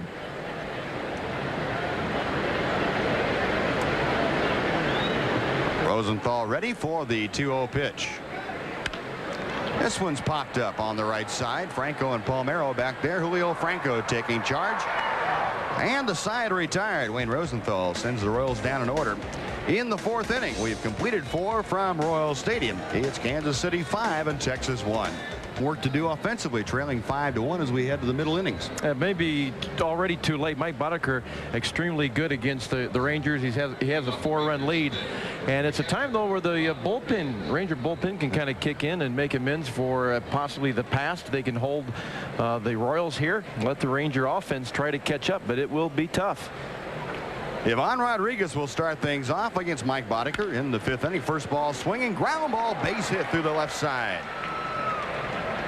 Pudge a big turn at first, but Gibson gets the ball back in quickly, so he hangs on, and Rodriguez with the 5th base hit of the night for the Rangers. And strategically placed. He couldn't have put it any better between 3rd and short. And David Howard, nice play. Bill Bakota, who has come in for Kevin Seitzer, he's at 3rd. So a new 3rd baseman, Bill Bakota, now the left side of the infield, the way that Hal McRae had wanted it since the All-Star break. Bakota and David Howard. Mario Diaz lying sharply to 2nd base as he led things off in the 3rd inning. Hitting now with Pudge Rodriguez at 1st and nobody out. 1-1 the count. Well, Hal McRae possibly going for the defense already here in the 5th inning, putting Bill Bakota in, who he feels has the better range. Now we understand now that Kevin Seitzer left the ball game with tightness in his left hamstring. Fastball outside, 2 balls and a strike to Mario Diaz. Mario checking with 3rd base coach Dave Oliver. Rangers trailing by 4. Time to start pecking away at that lead. See if they can't get a run or 2 here. Pudge Rodriguez beginning things with a leadoff single in the 5th inning. But you mentioned a couple of nights ago, the way to do it in Royal Stadium, because the fences are so big, is to group a bunch of hits together, and that's what they got to start to do. Well, there's a couple of ways of scoring runs, a lot of runs. The big 3-run home run, somebody gets on, a 2-runner. Not as likely here as in most ballparks. Boddicker's 2-2 pitch.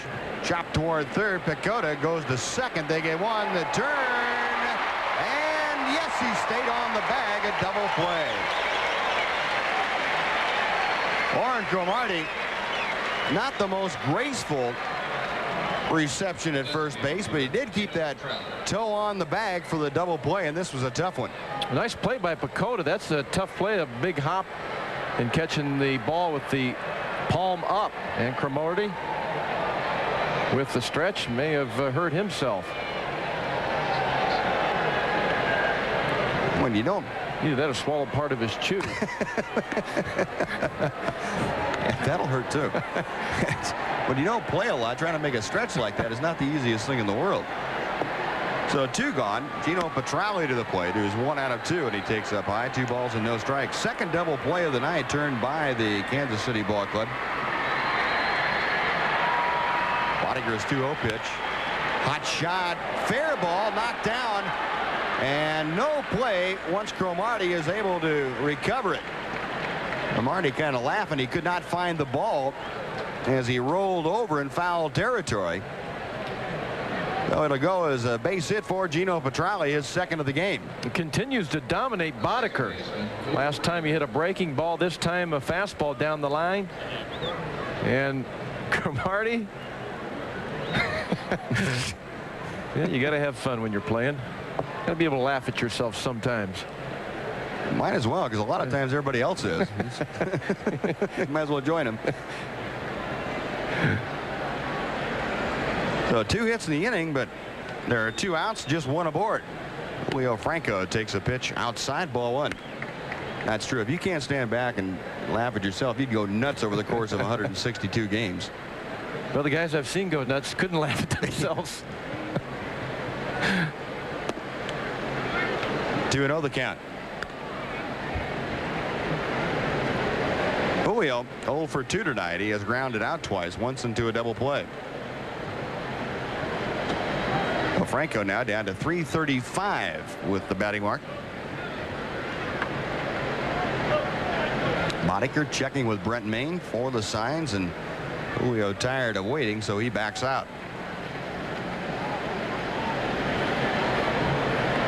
Julio on a pace to reach 200 hits with 3 games left in the season. Really doesn't have as much room for error as Palmeiro.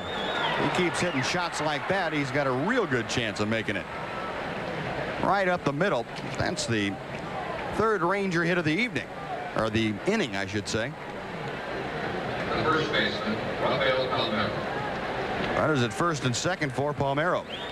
Boddicker will keep the ball on the ground or in the air. Not a lot of strikeouts, and Julio used in the middle of the field. Very difficult to really play Julio one way or the other on the right side. The runners now at first and second. Rafael Palmeiro, who has driven the ball very deep to right center and centered. His first 2 times up has a double and a long fly out. Ball 1 inside. You get an extra base hit here from Palmeiro, and all of a sudden the Rangers are right back in this thing.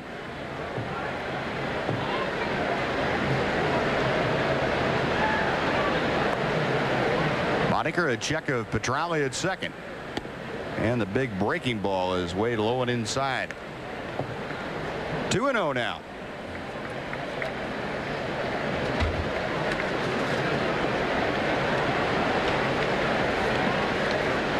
Palmeiro currently hitting at .339. Shoots one to the right side, but right at Terry Shumpert. Up and on to Cromartie. Side retired. The Rangers have 3 hits in the inning, but do not score. They strand 2. Will go to the bottom of the 5th. 5-1 in Kansas City.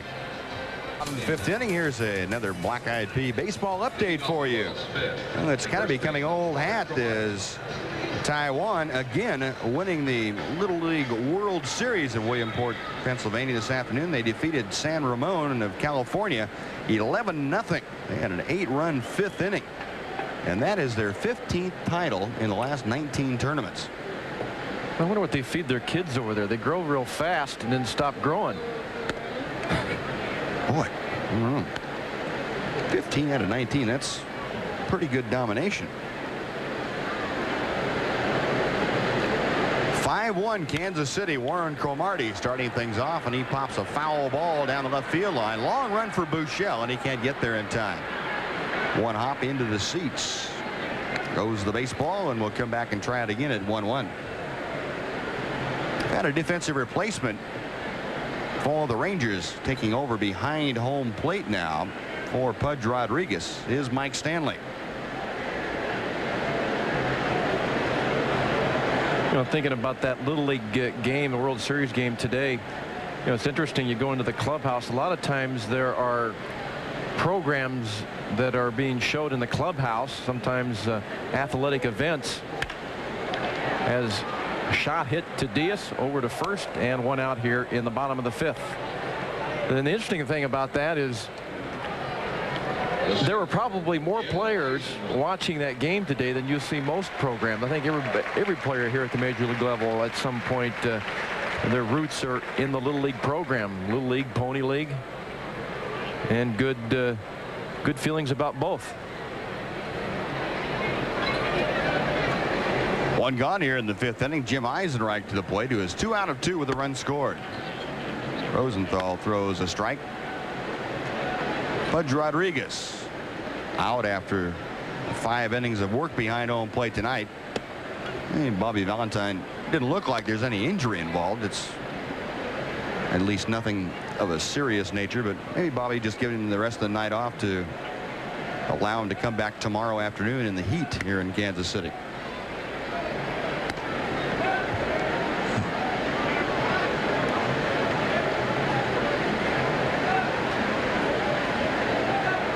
out a 19-year-old. And chopper first base side right there. Palmeiro steps on the bag. 2 gone.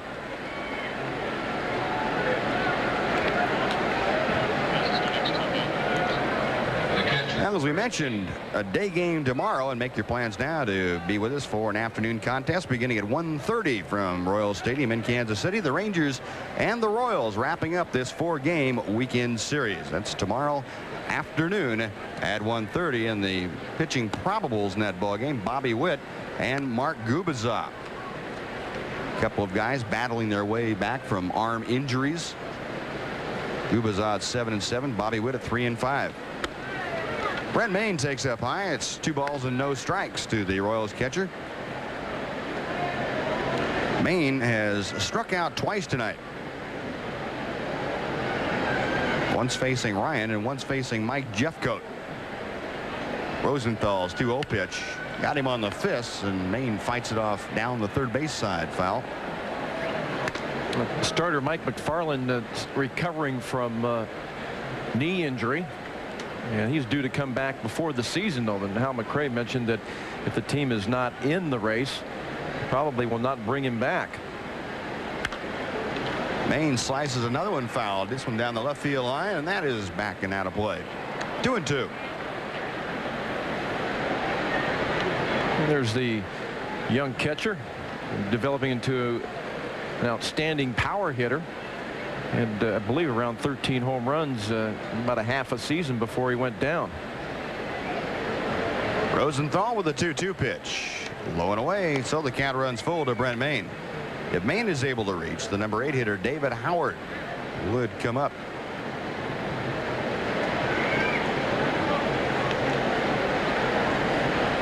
Rosenthal back to the plate. Inside corner, call strike 3, and Brent Mayne has the hat trick already.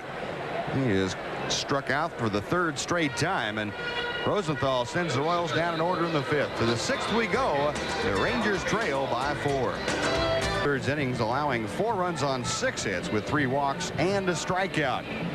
The Royals, meanwhile, able to capitalize on 8 singles.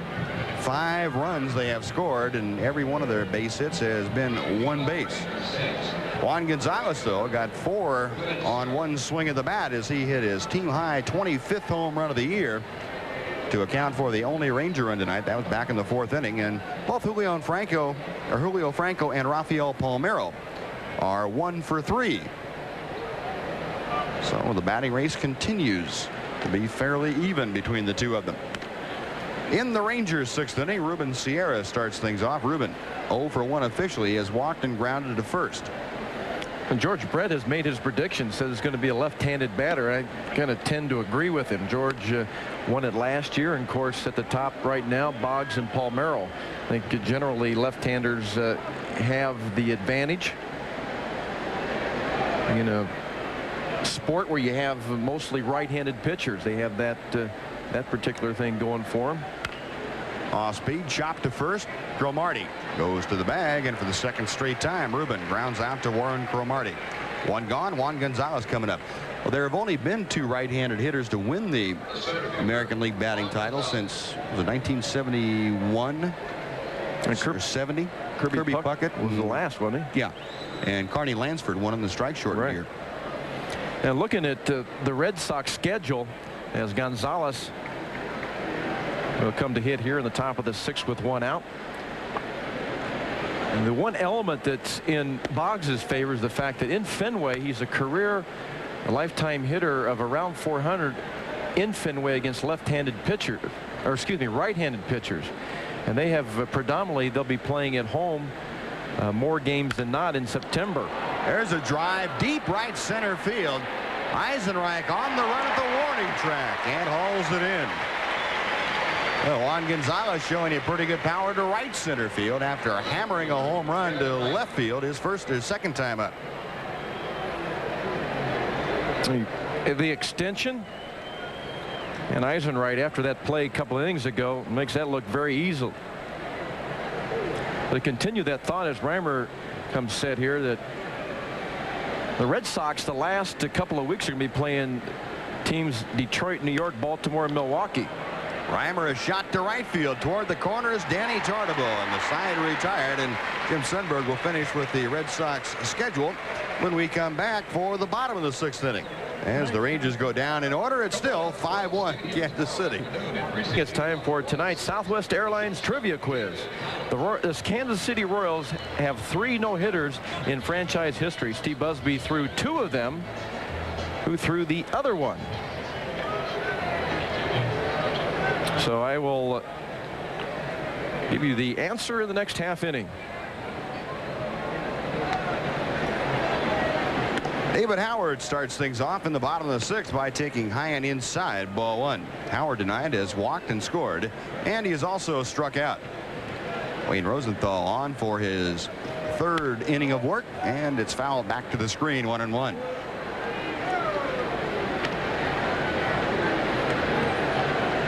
Wayne Rosenthal, the 3rd pitcher employed tonight by Bobby Valentine. Nolan Ryan went 1 2/3. Mike Jeffcoat an inning and a 1/3.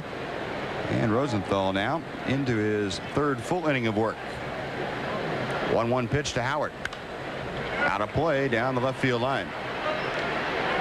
So with a count of 1-2 and Howard leading things off here in the 6th inning, let's take 5 seconds for station identification. This is the Texas Rangers Baseball Network. You're watching KABB TV, Channel 29, Cable 11, San Antonio, Texas. Along with Jim Sundberg, our producer-director Dave Burchett, Steve Busby with you tonight from Kansas City. And David Howard going after that high fastball from Rosenthal down on strikes, and Wayne has his 2nd strikeout in a row and on the ball game. The bullpen doing an outstanding job tonight. Mike Jeffcoat an inning and a 3rd, struck out 3, and this now 2 1/3 for Rosenthal without giving up a hit. And what a difference the pitching staff, the starting staff, makes in the bullpen, because the starters have been so good of late. The bullpen very well rested. Terry Shumpert 1 out of 1, a walk and a single. It was after a breaking ball, and it's 0-1.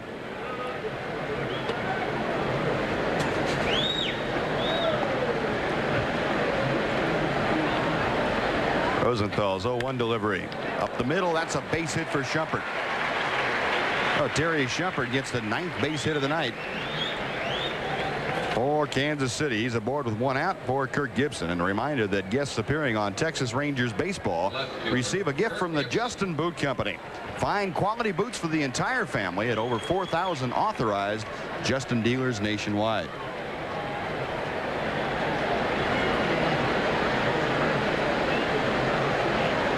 Oh, 1 on, 1 out. Kirk Gibson 2 out of 3 tonight to the plate.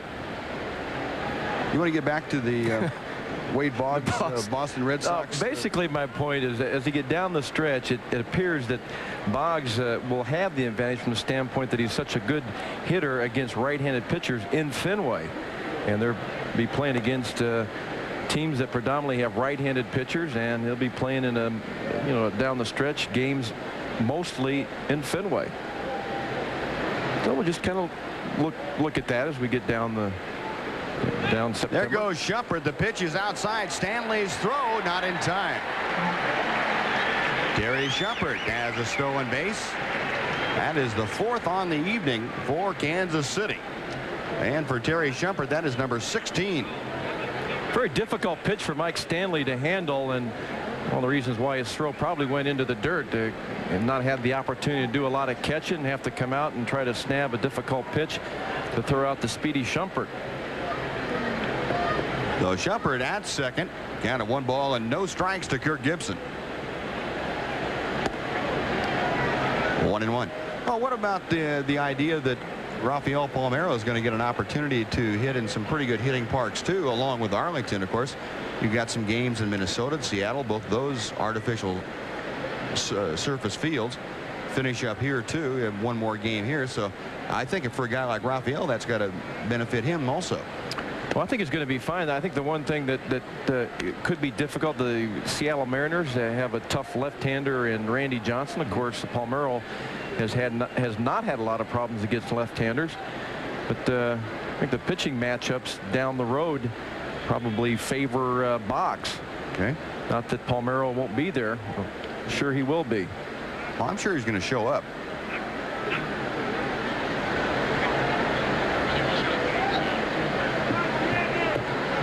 Terry Shumpert still carrying around some of that Royals Stadium sliding pit dirt on his uniform. Right behind him, Mario Diaz. 5-1 Kansas City, bottom of the 6th inning. Wayne Rosenthal, a check of Shumpert. Towering foul ball down the left field line. Long run for Kevin Reimer, who gets there and reaches back to make the catch. Nice play by Kevin Reimer, who actually overran the ball a bit. The spin on that ball, taking it back toward fair territory. Reimer stayed with it nicely. Does a nice job of getting over there and just about gonna be a little tough on the back. You get down that line, and sometimes because of the way the stadium is, that ball will do some funny things, and it came back toward the field. Oh, nice running catch by Kevin Reimer. Now Bill Pacoda up there for his first at bat of the night. He's sitting at 295 on the year. Takes a breaking ball from Wayne Rosenthal for strike one. Pacoda taking over for the starter Kevin Seitzer, who left with a tightened hamstring. Pacoda 5 home runs, 32 driven in. Good stop by Mike Stanley. A ball in the dirt. Bill Pacoda with Terry Shumpert at second base. Pacoda has made some real strides since taking over on an everyday basis at third. He has hit .308 since the All-Star break. Broken back ground ball charged by Julio. On to Palmeiro. Side retired. Oh, the Royals down on no runs, a base hit. They strand their 6th runner of the ball game. We'll go to the 7th inning. It's Kansas City 5 and Texas 1. Next to me here threw 2 of them. Who threw the other one? And the answer against the Texas Rangers in '77, Jim Colburn. You remember that one, don't you? Yeah, that's right. It was here in Kansas City. Sure was. You wouldn't have thought with the pitching staff at that time, Dennis Leonard, Larry Gura, along with Paul Splittorff. In the middle of that, Jim Colburn. I think I probably did play that night. Bottom third of the Ranger order to face Mike Boddicker, who is giving the Rangers just a run on 7 hits. Steve Buechele 0 for 2 tonight. A fly ball and a ground ball right back to Boddicker. Slow sidearm breaking ball, 1-1. If I recall that night, I think I hit 3 balls that fielders dove at. Or something like that. Were they fair? Yeah. Oh.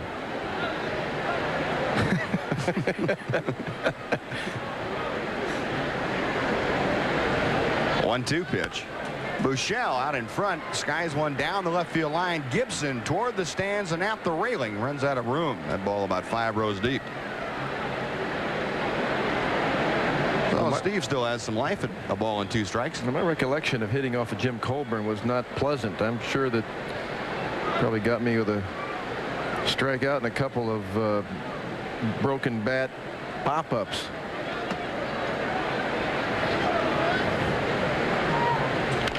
Buechele gets fisted and fouls it toward Dave Oliver. Oh, another nice play down there. That one coming up belt high. Yeah, you know, just another play. Buechele, Stanley, and Diaz here in the Rangers 7th inning, and Buechele becomes the 3rd strikeout victim for Mike Boddicker tonight. That sidearm breaking ball. Rangers really being given fits by the Royals right-hander.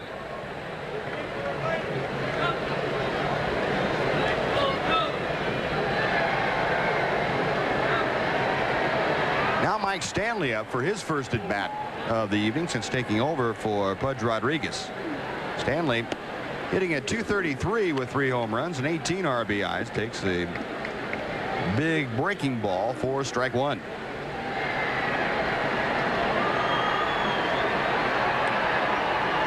Brent Maine with the sign, and Boddicker another off-speed breaking ball, dips in and over.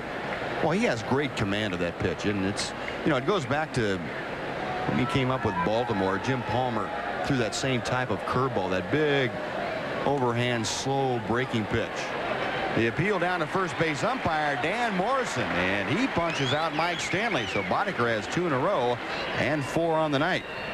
the shortstop, Mario Diaz. You know, sometimes I've seen it called as a check, but not there. You know, I mentioned Jim Palmer. In fact, Boddicker got his opportunity when Palmer went on the DL back in '83. And he's a craftsman, a surgeon, veteran lobber. Yeah, a lot of different names you could use, but great command. His walks we mentioned earlier, about 1 every 3 innings, but a lot of that has to do with really pitching around guys. If he gets behind a hitter and has an important run on base, he's not going to give in. Next pitch to Diaz, down low and inside. Mario on the evening is lined to second and grounded into a double play. Diaz currently hitting at .267 as Boddicker fires one in there. High chopper. Shumpert stays with it very nicely, and the Rangers are gone in order. Boddicker has sent down the last 7 that he has faced.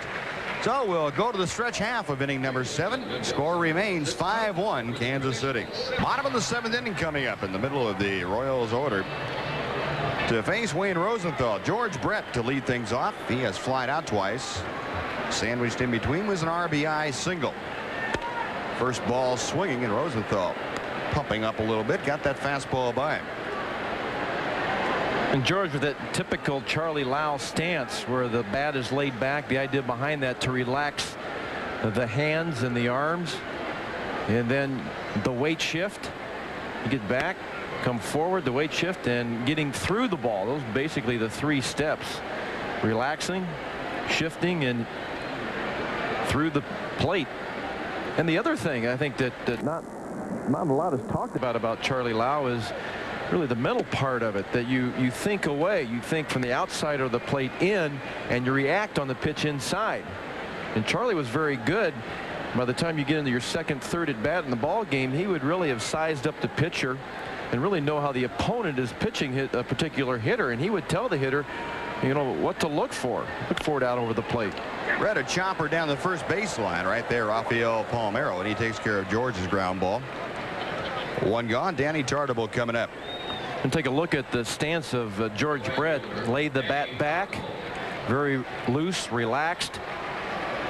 See the hands moving, keeps you loose, and then the shift through, and the topper. Yeah, and the topper. He's with that brace on his right leg. It's still a little tough for him to get that weight shift really going forward. Tartabull takes a strike. Hal McRae made a point before the game that George hitting a lot of balls on the ground to the right side because of the problems with the knee. Yeah, it's very tough to lock that front leg out. And he's kind of pulling over the ball, going over the top of it. It's, you know, there are a lot of similarities between pitching and pitching and hitting as far as the lower part of the body. Being able to have a good base over which to hit or throw. There's a broken bat looper down the right field line, and it's in fair. Tartabull around first. He's going for 2 and will stop there as Sierra gets the ball back in. The business into the bat is halfway between first and second. Now that is a major league saw-off job. There's not a hitter alive that wouldn't take a double for that. He might have only gotten 1 swing out of that bat, but well worth it. And Rosenthal with the sinker coming in, and ball really was about the middle of the plate. It looked like it might be just a point of bad wood. Tartabull getting it right on the trademark here, maybe jamming himself a little bit. In any event, it's a 1-out double. Tartabull's second hit of the night. And it will bring up Warren Cromartie. It'll also bring Bobby Valentine out of the Ranger dugout. He's going to go to the bullpen. Kenny Rogers, the left-hander, down there loosening, and he is summoned from the Ranger pen. So Rogers coming on to replace Rosenthal with 1 on, 1 out in the bottom of the 7th inning. And while the change is being made, we'll again take a timeout on the Ranger Baseball Network. An outstanding performance here tonight. 3 1/3 innings, just a couple of hits. He's next to Bobby Valentine, and on is Kenny Rogers. Kenny 9 and 8 on the season, and ERA has dropped by 2 points after 2 earned runs rather at the last 27 ball games since he has been in the bullpen. 47th appearance of the year. Numbers continue to get better. over that 27-game stretch. Kenny Rogers 5-1 and an ERA at 2.38. He worked 3 innings out of relief a couple of nights ago, and he'll go to work on a couple of left-handed batters coming up for the Kansas City Royals. 1 out, man at second base here in the 7th. So Kenny Rogers on to face Warren Cromartie. Cromartie 1 out of 3 with an RBI single tonight. That came back in the first inning, driving in the first Kansas City run. Cromartie really on a tear of late. He has been a .390 hitter in his last 42 trips to the plate. Also been very good with runners in scoring position, which just happens to be where Danny Tartabull is. But Kenny Rogers, a little bit of gas right there, and tied up Cromartie for strike 1. Well, if he had not seen a good Nolan Ryan fastball in the past, there's a pretty good fastball by a left-hander. Rogers a check of Tartabull and misses the outside corner, but not by much. 1-1. Well, Kenny has been great since being put back in the bullpen, kind of the pitcher where you come in, let it fly.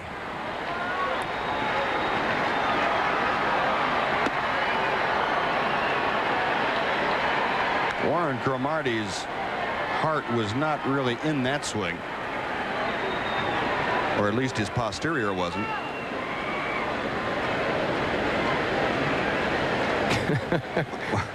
One and two. And that was cruel. That last pitch and that swing. Boy, nothing like being overpowered. A little tough to hit a pitch that's going southwest when your rear end's going due east. Just a little bit outside. 2-2 now.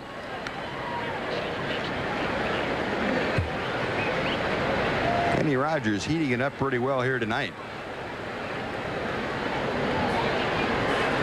And last fastball and the radar gun got him at 91, and that is not his quickest that we have seen so far. The first fastball that he threw Cromartie, I would have to say if that last one was 91, it was up 94, maybe 95.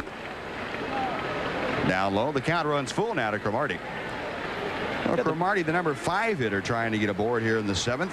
Jim Eisenreich, another left-handed hitter, in the on-deck circle. Yeah, the best fastball is not going to be one coming across your body. It's going to be that one on the same part of the plate. Left-handed pitcher, left-handed batter, pitch inside. Rogers with a payoff pitch. Slap foul, one out of play. Count remains full.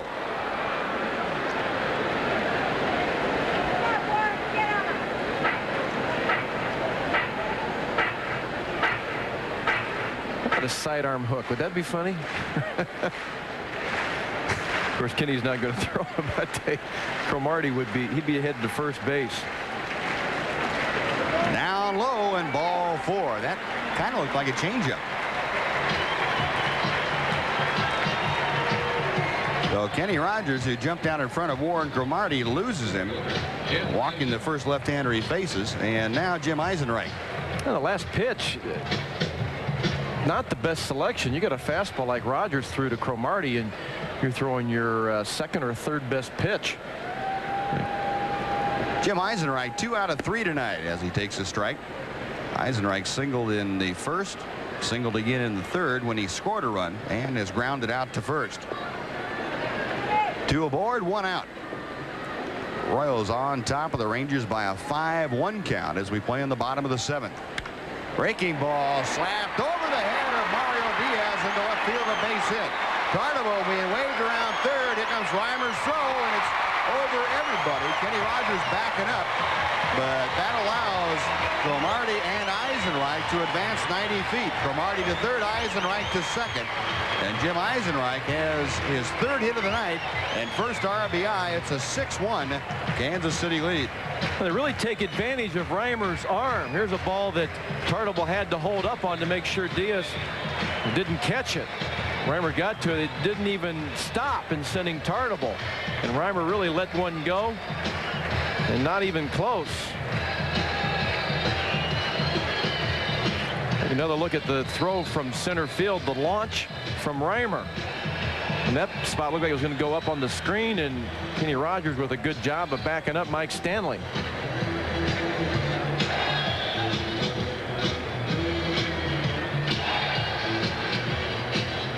Danny Tardival scoring the 6th Kansas City run of the night, inspecting that bat that he had sawed off in his hands as he led the charge here by Kansas City with a 1-out double. Now Brent Mayne, who has struck out all 3 times, puts one in play, but toward left field. Tagging at third is Cromartie. Reimer with a catch. Here comes Cromartie. The throw is cut off. A sacrifice fly by Brent Mayne makes it a 7-1 Kansas City lead.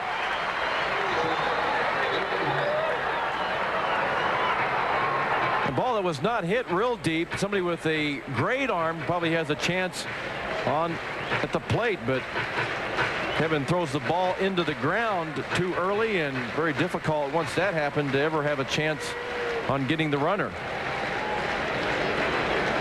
So Brent Mayne with his 22nd RBI of the year.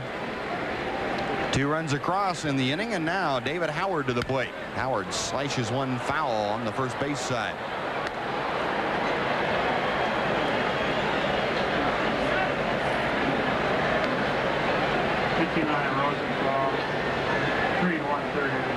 David Howard tonight has walked and scored and struck out his last 2 times to the plate. Rogers. Check of Eisenreich misses inside. The count evens.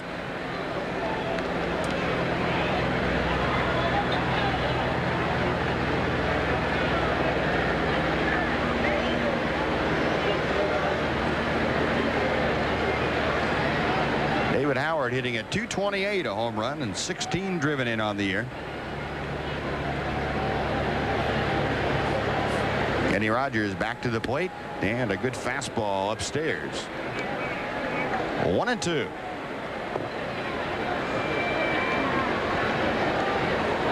David Howard, another one of the Royals who has benefited from the shift on the left side. He and Pacoda.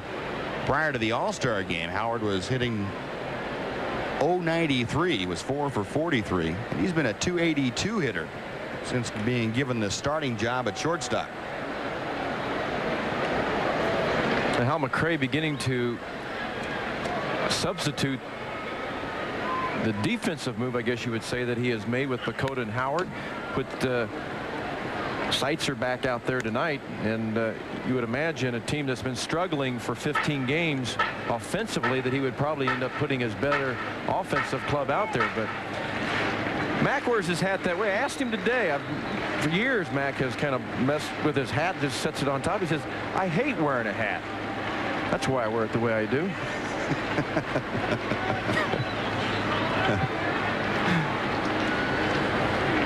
1-2 delivery. A looper into right field. Sierra charging hard. He can't get him a short hop. Here comes Eisenreich. The throw not in time. David Howard, a looping RBI single. And the Royals now have taken a commanding 8-1 lead. Well, the Rangers couldn't have played him any better. Sierra was about as shallow as you could get right there. Got a good jump, and fortunately was able to catch that short hop, though. But short hop to Mike Stanley. Another look at it, and Eisenreich going to the outside with the slide. Well, if that ball gets by Sierra, everybody scores. And Bobby Valentine now coming out to the mound. So David Howard has extended the Kansas City lead to 7. It's 8-1 Royals. Bobby Valentine, a slow walk to the mound. Kenny Rogers has retired 1 hitter in the 4 that he has faced. That was a sacrifice fly off the bat of Brent Mayne. And we've got a right-hander in the Ranger bullpen. That's Terry Matthews, who had been up earlier in the ballgame.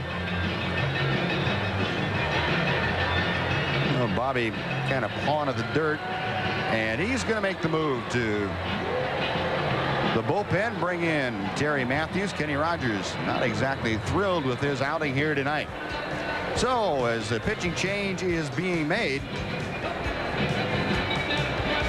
David Howard. Texas Rangers baseball is brought to you by Phillips 66 high-quality super clean gasolines, keeping your car's fuel injectors and intake valves clean for smooth driving performance. Well, a difficult third of an inning for Kenny Rogers, and Bobby Valentine going with Terry Matthews. Matthews without a decision this year. ERA down to 4.40. Last 7 appearances have been pretty good since his recall from Oklahoma City.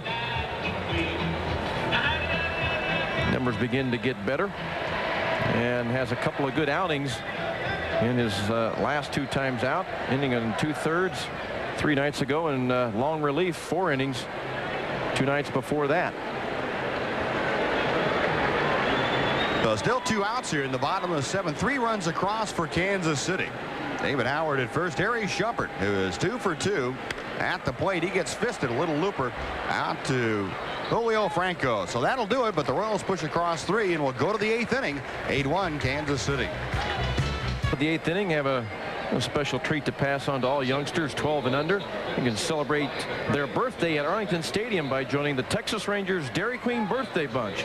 Each Birthday Bunch member receive a ticket to a Rangers game, a gift from the Rangers, also a baseball game meal coupon, along with the Dairy Queen home run treat and their name on the scoreboard. So for more information on the Dairy Queen Rangers Birthday Bunch, call 817-273-5100 or stop by any participating Dairy Queen. Gino Petrale starting things off. A 1-ball, no strike count. Boddicker back to the plate and makes it 1-1. Well, some defensive changes now. Jim Eisenreich has moved from center to left field, and taking over in center field, Brian McRae. Also a new first baseman for the Kansas City Royals. Warren Cromartie out of the ball game, and Todd Benziger takes over at the first base sack. So the normal Royals infield out there, and I guess you could say what probably is pretty close to the normal Royals outfield in a lot of respects. And it's a very good outfield with McRae and Eisenreich very speedy, and Tardable with that great arm and right. Up the middle, and Boddicker takes it right off his kneecap for the out. Well, the Royals have 2 of the better defensive pitchers in the American League. Boddicker with the Gold Glove last year, and he gives a shot and a look at why. Got to be very quick at 60 feet 6 inches. It line drives. It'll be quick or get out of the way. Whew. Wow. Yeah. You okay? No, I'm going to have nightmares now. Well, get up. You'll be all right in a second. Julio Franco singled his last time at bat. Up there now with 1 out, nobody on. Franco 1 out of 3 on the evening, hitting at .336, right where he began tonight. I still wake up some evenings, some nights, flinching.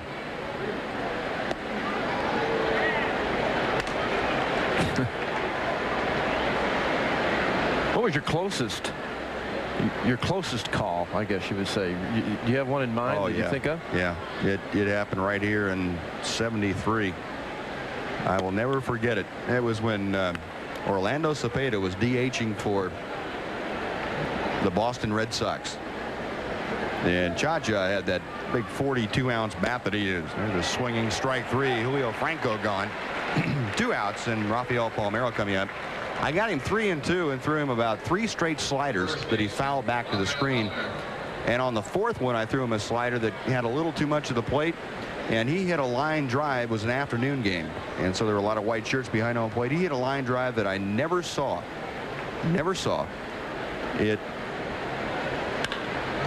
That's foul outside first. It came back, and fortunately, as my follow through, I had my glove up right in front of my left eye.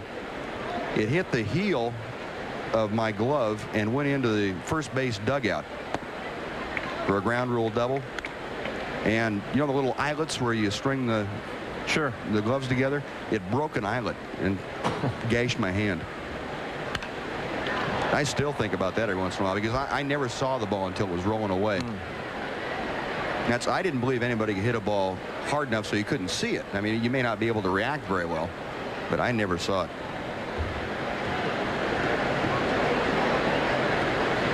Count of 1 ball and 2 strikes to Rafael Palmeiro, who, like Franco, is 1 out of 3 on the night. Julio, however, now 1 out of 4 with that strikeout. That strikeout, by the way, the 5th on the evening for Mike Boddicker. The 2-2 delivery.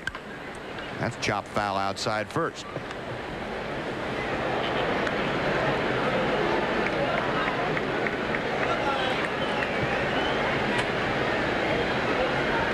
Rafael Palmeiro, even though he's still leading the American League in hitting, batting just .217 in his last 3 weeks of play.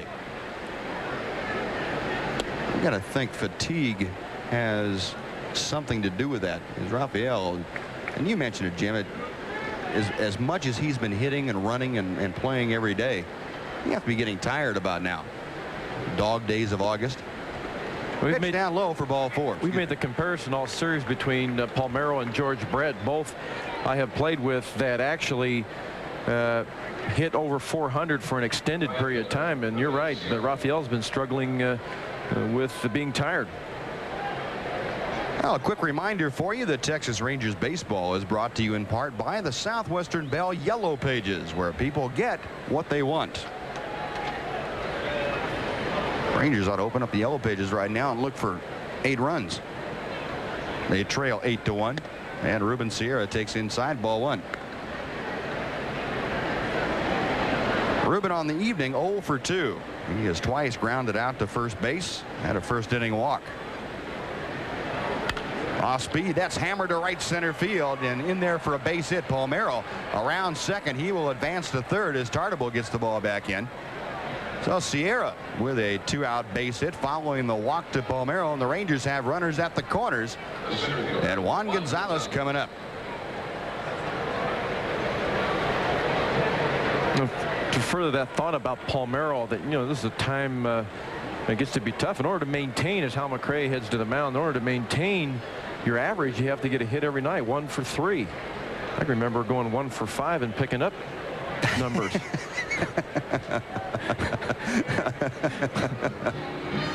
Well, Hal McRae out to talk to his veteran right-hander Mike Boddicker, and action out in the right field bullpen. It's like Storm Davis and Mike McDonte, but Hal McRae is going to stay with Mike Boddicker in this situation. It'll be right-hander against right-hander. Juan Gonzalez facing Boddicker. Gonzalez tonight is 1 out of 3. Hit a long solo home run back in the 4th inning. That is accounted for the lone Ranger run of the night. So with 2 outs, runners at first and third. Boddicker now matching up against Juan Gonzalez. Breaking ball, dips in and over for strike 1. Juan now in his last 13 games has 6 home runs and 14 RBIs. Fouled back, and that will be on the screen. 0-2. We'll go back over the last month of play, and Juan Gonzalez has hit better than .350 in 27 ball games. He's raised his average 20 points, and raising your average 20 points this time of year, you have to do an awful lot of damage. Swung on and missed. The sidearm off-speed delivery. Gonzalez down on strikes. Rangers retired in the 8th. Will go to the bottom of the 8th. It is still 8-1 Kansas City. Inning in a 8-1 ball game. You have a little fun in the dugout. Brett Saberhagen trying to use part of that bat Danny Tartabull broke earlier. Swing a few seeds. And Brian McRae for his first at bat of the evening against Terry Matthews. He takes a strike. Brian came into the ball game last half inning as a replacement in center field. Brian hitting at .268, 6 home runs and 51 driven in. He gets fisted and fouls it out of play, and very quickly Matthews has the advantage. 0-2. It'll be McRae, Pacoda, and Brett here in the Kansas City 8th inning. Terry Matthews came on to get the final out of the 7th and misses down low for a 1-2 count.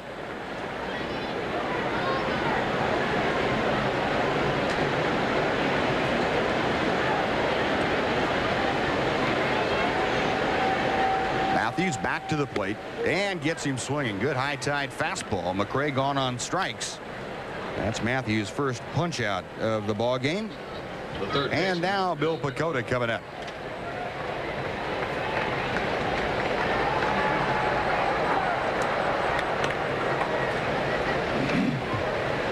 Bill Pacoda 0 for 1 tonight. He is grounded to second base in his only appearance.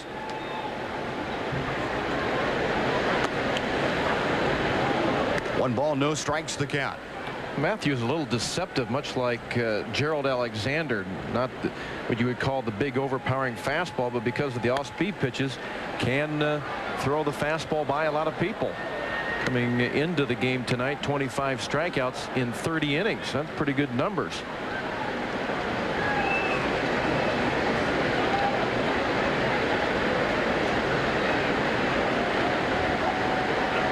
Terry Matthews ready for the 1-1 pitch. Being fouled out of play. And probably a little better fastball than Gerald Alexander from what we have seen. He was a guy that has been overlooked last couple of years. A lot of pitchers that come through Oklahoma City, through the Ranger organization to the big leagues, and a guy that has had good results and yet not had the opportunity until this season. He's been pitching very well since being recalled from Oklahoma City. 2-2 delivery. Down low, the count runs full to Pacoda. Bill Pacoda trying to get aboard here in the 8th inning with 1 out. He will be followed by George Brett. Payoff pitch from the Ranger right-hander. Popped him up. Behind home plate, Mike Stanley off with a mask in front of the screen and makes the catch for out number 2.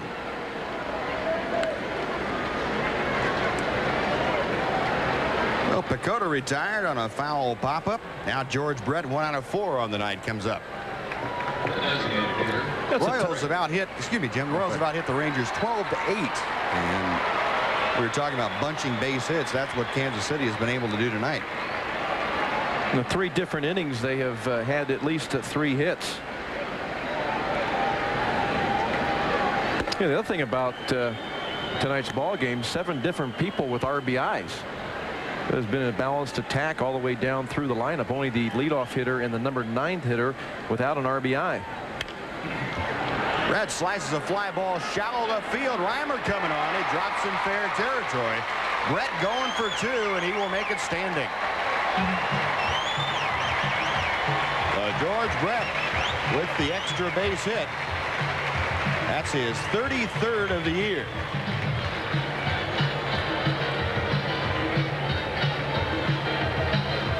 One of the things the Rangers have done very well before tonight was the first 5 spots in the Kansas City batting order only gave up 4 hits.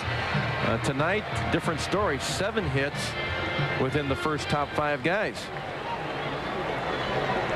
For George Brett, that is his 1,008th extra base hit in his career. That's 18th on the all-time list. Ernie Banks has just 1 more to put what George Brett has done in his career in perspective. Ernie Banks, of course, one of the all-time greats, as people will recognize, and Brett just 1 extra base hit behind Mr. Cub. There were a lot that wondered whether George would still be playing at the age that he is right now. A lot of injuries have really kept him out of a lot of ball games. Pitch all the way to the backstop, and Brett jogging into third base on the wild pitch. That was about a 48-foot fastball. That was a David Clyde pitch. About halfway between the artificial surface and home plate. Ranger fans might recall the Houston high school star that signed with the Rangers back in '73 that didn't last very long. He spent a lot of time throwing balls 5-6 feet out in front of home plate. Outside, 2-1. I bet you love that. That's where I learned to block balls.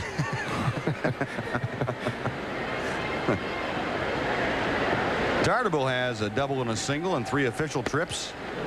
He can't catch up with that Matthews fastball. It's 2-2. Royals with 13 hits on the night, and only 2 of them have gone for extra bases. Tartable's double in the 7th and Brett's double here in the 8th inning.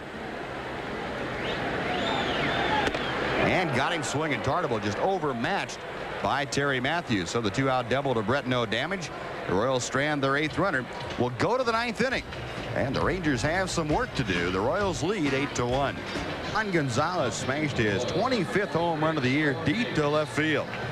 And Budweiser will donate $100 in Juan's name for that home run to Bacchus, a national collegiate on-campus student initiative working to prevent alcohol abuse. Budweiser and Bacchus, another example of how people working together can take alcohol abuse head on and make a difference. Well, Mike Boddicker with 8 strong innings out of the ball game, and Hal McRae has gone to Storm Davis. And Davis facing Kevin Reimer here in the 9th inning. Throws up high, ball 1. Davis 3-8 on the season, ERA just under 4, making his 41st appearance. Reimer, a sharp ground ball, but right at Benzinger, who will take it to the bag himself for out in number 1. Well, Kevin Reimer 1 out of 4 on the evening as he grounds out to begin the Ranger 9th. Now Steve Buechele coming up. Storm Davis being sent to the bullpen and has been doing very well since he has been out there. Over 29 outings, ERA in the mid-2s. Strikeout, 1 home run. Steve Buechele 0 for 3 tonight. He has flied out, grounded out, and struck out. And folks might remember that Storm Davis used to wear number 14, but he has changed that to 43 to honor Dave Dravecky. Fly ball right field. This should be number 2, and it is as Tartabull corrals it. Dave Dravecky, of course, the very courageous pitcher for San Francisco late, who was forced to retire having cancer, a couple of operations for cancer, making a comeback, and then finally it led to an amputation of his left arm. And Storm Davis, a very nice gesture, wearing number 43 in honor of Dave Dravecky. An ex-roommate, and that really had a lot of real impact on Storm. 0-1 the count to Mike Stanley, and he is representing the last Ranger hope here this evening. Stano in his only at bat tonight, a strikeout victim against Boddicker back in the 7th. 1-1 pitch from Davis, and the Rangers now down to their last strike. Well, the game having a little bit different look than what appeared it would be at the start. Both pitchers, Ryan and Boddicker, having best numbers against the opponent. And Mike Stanley slaps one through the right side for a base hit. So he keeps the Ranger hopes alive with a 2-out single. And that will bring up Mario Diaz. Mike Stanley 1 out of 2. Rangers now with 9 base hits on the evening.